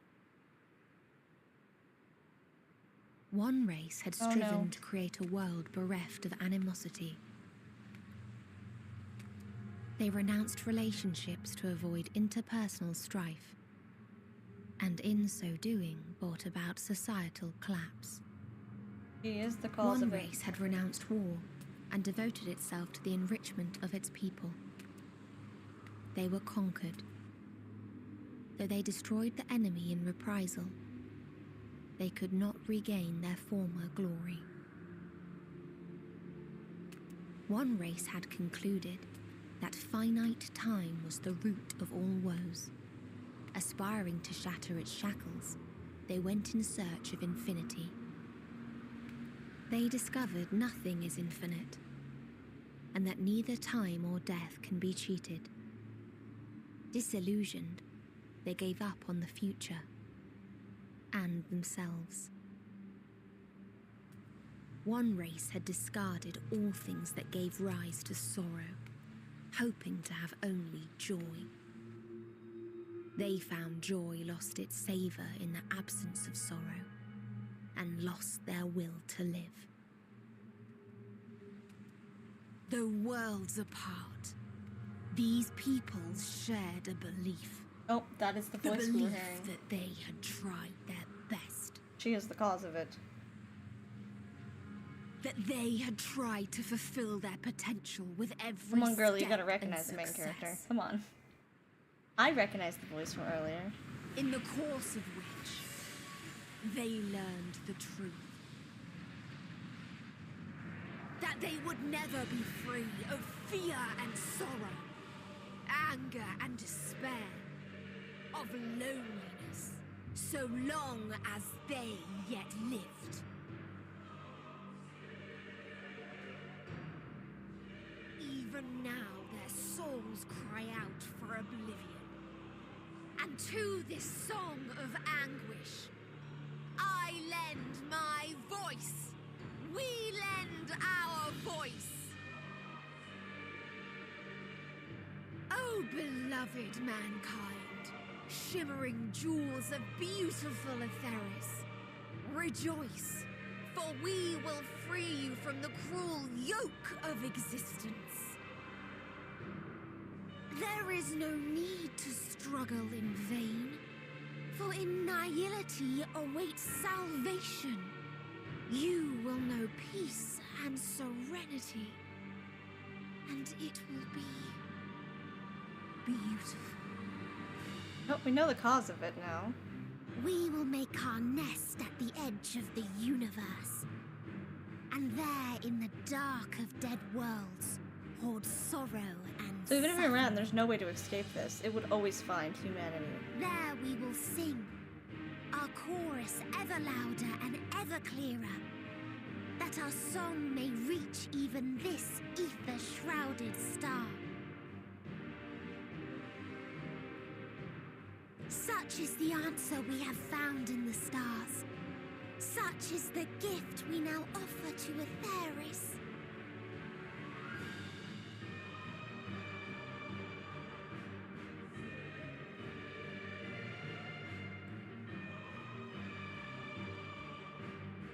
Who were you to decide our fate? To decree we live or die?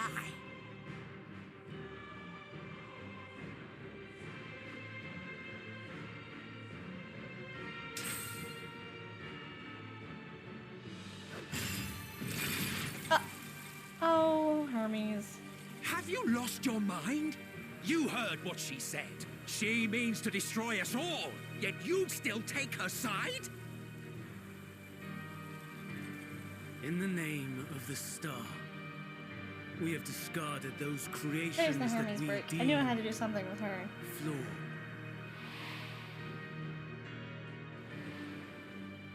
If we ourselves are flawed, does it not stand to reason that There we he too is. should be discarded? Now it's making sense. That is sophistry, and you know it. Perhaps it is. Perhaps I am wrong. But who is to say that you are right?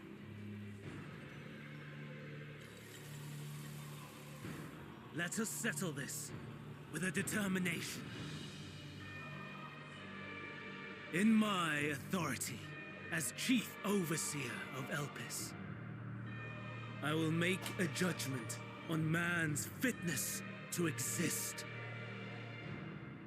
If he can learn to value all life and retain his will to live, even should his end be justified, he will surely find a way to avert his demise.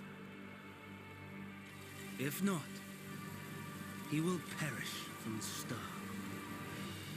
As with all determinations, provisions must be made to ensure fairness. Kairos, awaken!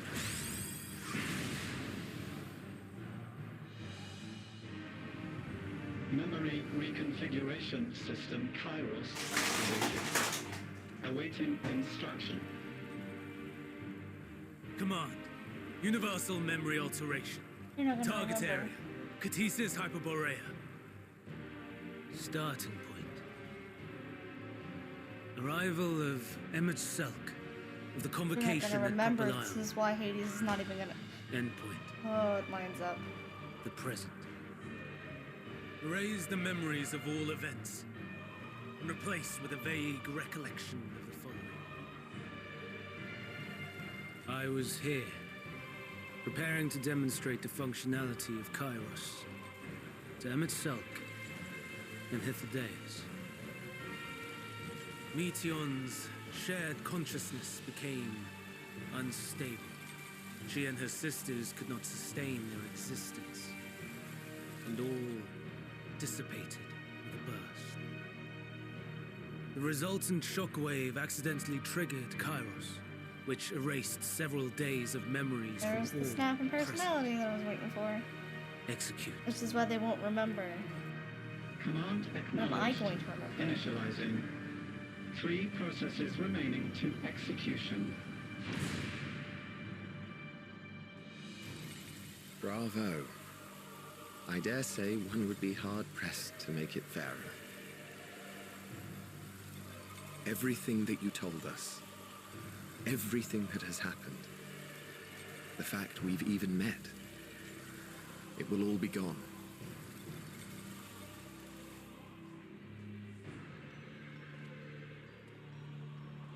Go, Meteon.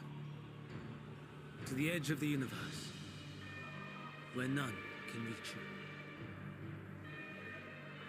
Hermes, won't you come with me? If you were to shed your flesh, I should be able to carry you.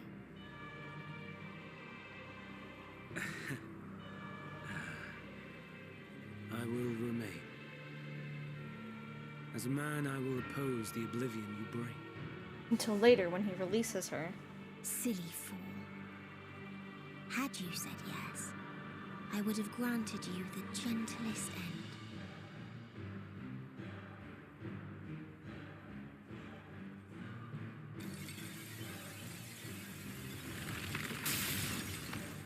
This ends here!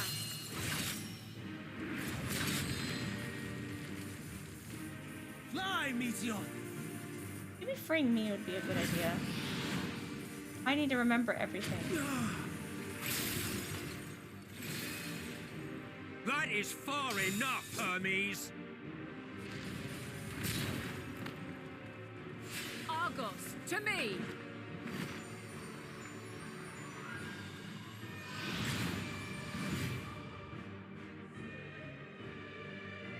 First process complete.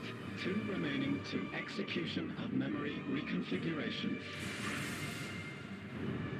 As if we needed more pressure. I need to be sent back. No matter what, Yeah. you cannot forget what happened today. Your fate is set, For it is the key to saving your but mine future, isn't. I need to go back. your world.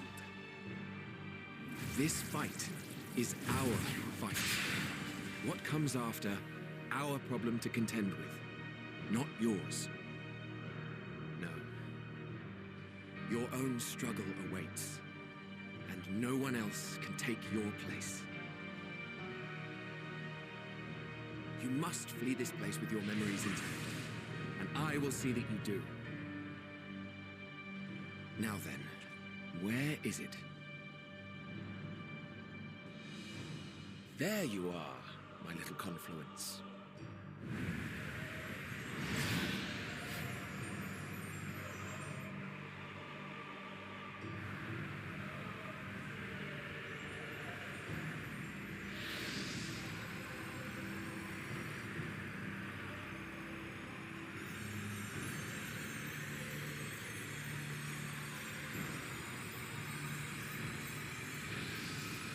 Almost!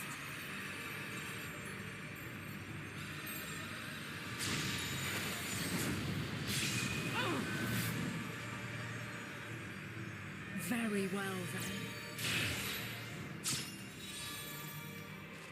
You may elude us this day, but not forever.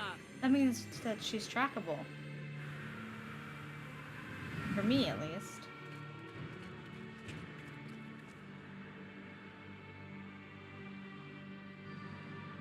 Meteon's gotten away. Second We process don't have time for complete. talk. 1 Talking. remaining to execution. Ugh. No time for brooding. Listen well. Beyond lies a spatial confluence that connects the interior sections of this building.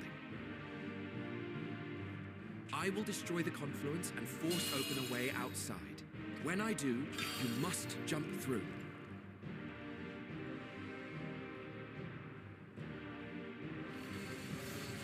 I cannot tell you how sorry I am.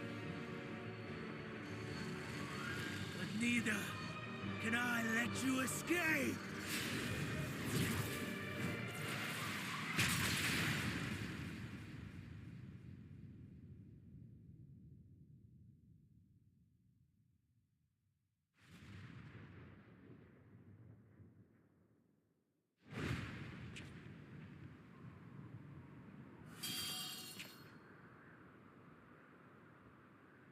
Too brave by half.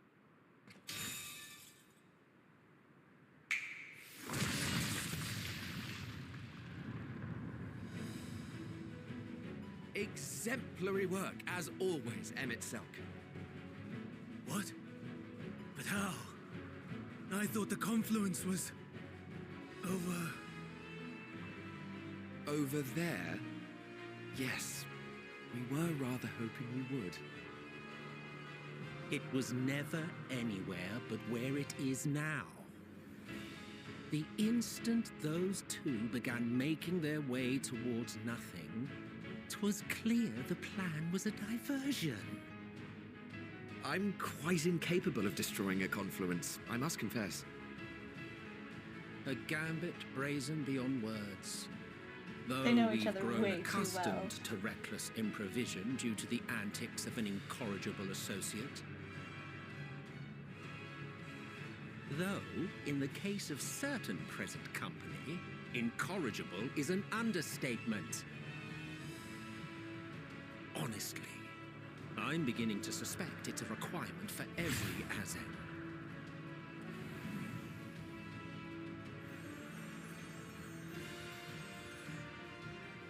There's no time! Quickly! Even now, I do not believe your tale. I would not suffer us to walk such a wretched path. Still, if it must be said, do not squander it. The legacy I leave you. Oh. He's so different than who Process he complete. becomes. Executing universal memory alteration.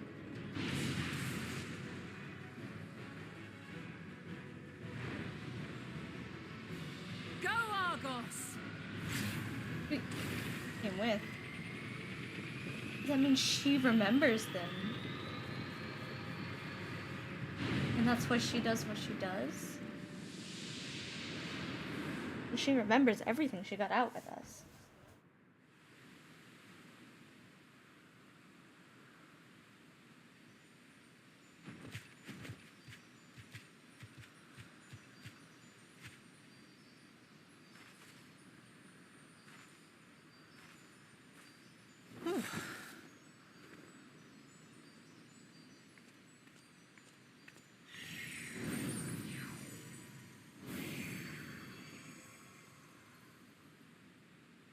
I'm fine. Just a little tired.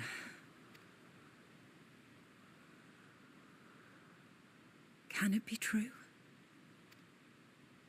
Are we the only ones left who see beauty in the world? In life? Are the stars above no more than husks of fallen civilizations?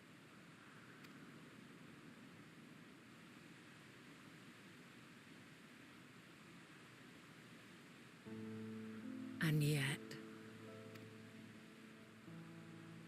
I feel her.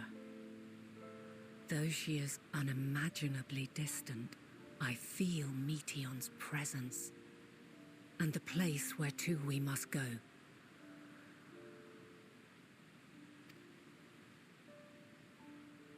Ere she made good her escape, I placed an enchantment upon her, one which allows us to follow her trail. She has already left the outermost bounds of Aetheris, and continues on her way. Given the vastness of the universe, it will still be no easy feat to track her down. But thanks to Emet Selk and Hythlodaeus, all is not lost. We remember. So long as we remember, our fates remain ours to shape.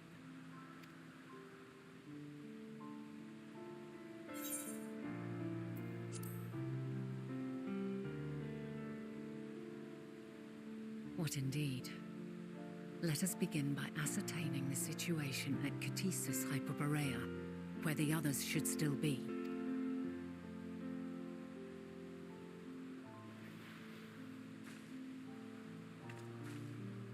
Given the likely state of their memories, however, it would be imprudent for us to approach them directly, in which case...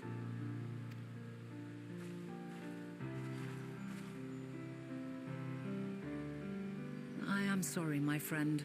I've asked much of you this day. But may I trouble you one last time?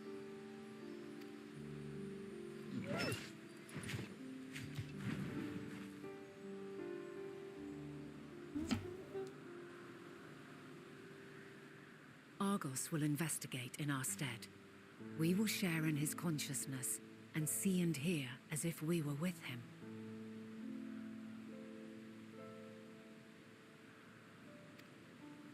Now, close your eyes and open your mind.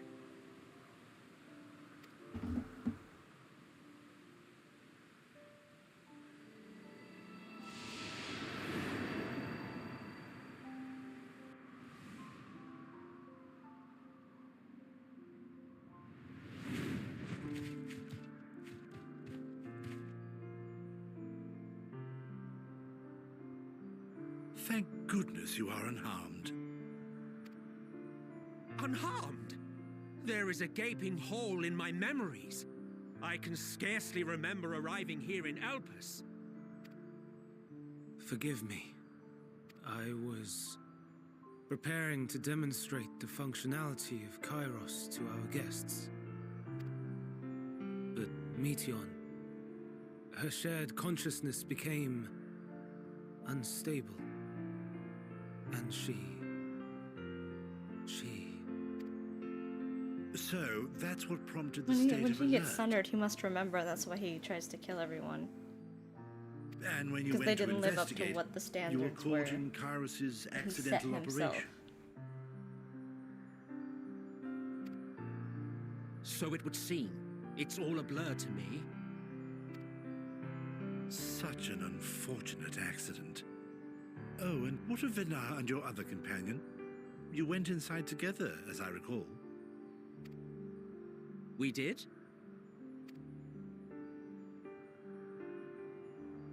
If Vinar was with us, I have no recollection of it. But that there is her familiar, is it not? The fellow seems happy enough, so I think it's safe to assume his mistress is well.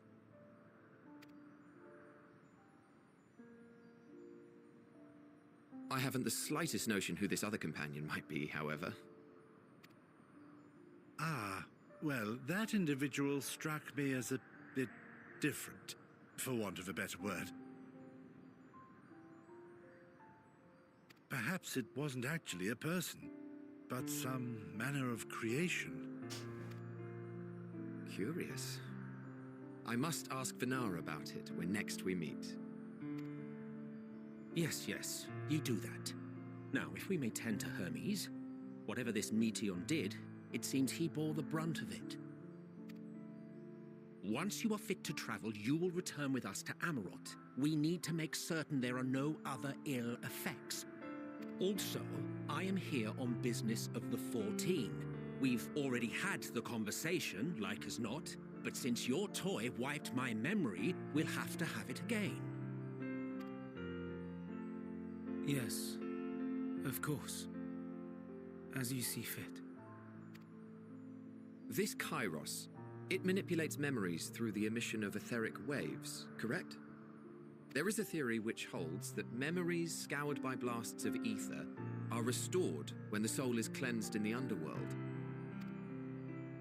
If true, then perhaps when our time comes to return to the star, we shall remember these few days we have lost.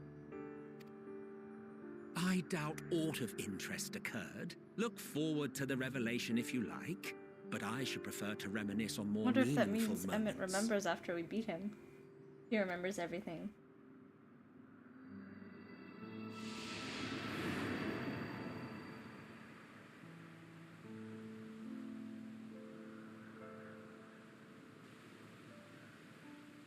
Let us rest. If only for a while. After all, you and I... Oh, we still have a long, long way to go.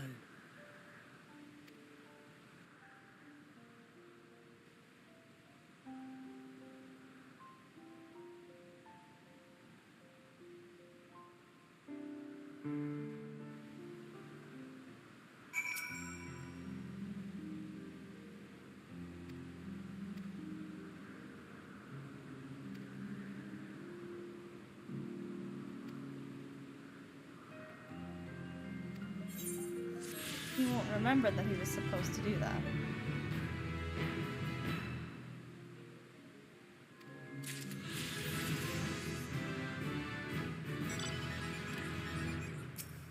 And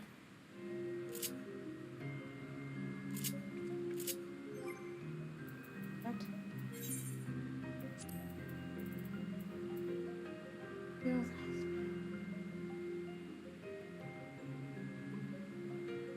It's not too different than this one.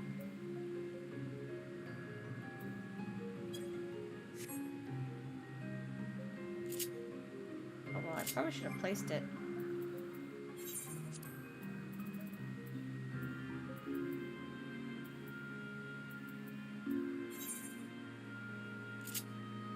What are they liking?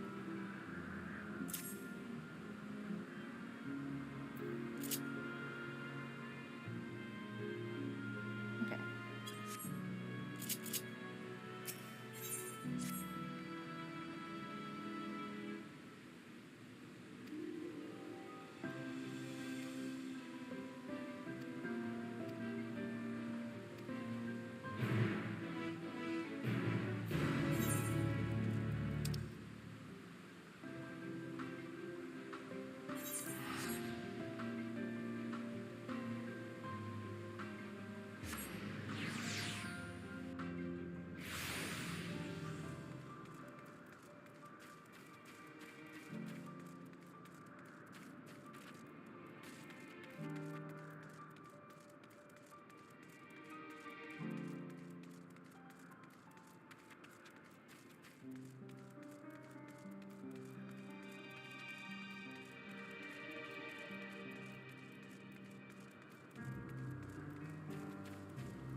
I mean, we're actually gonna pick that up tomorrow.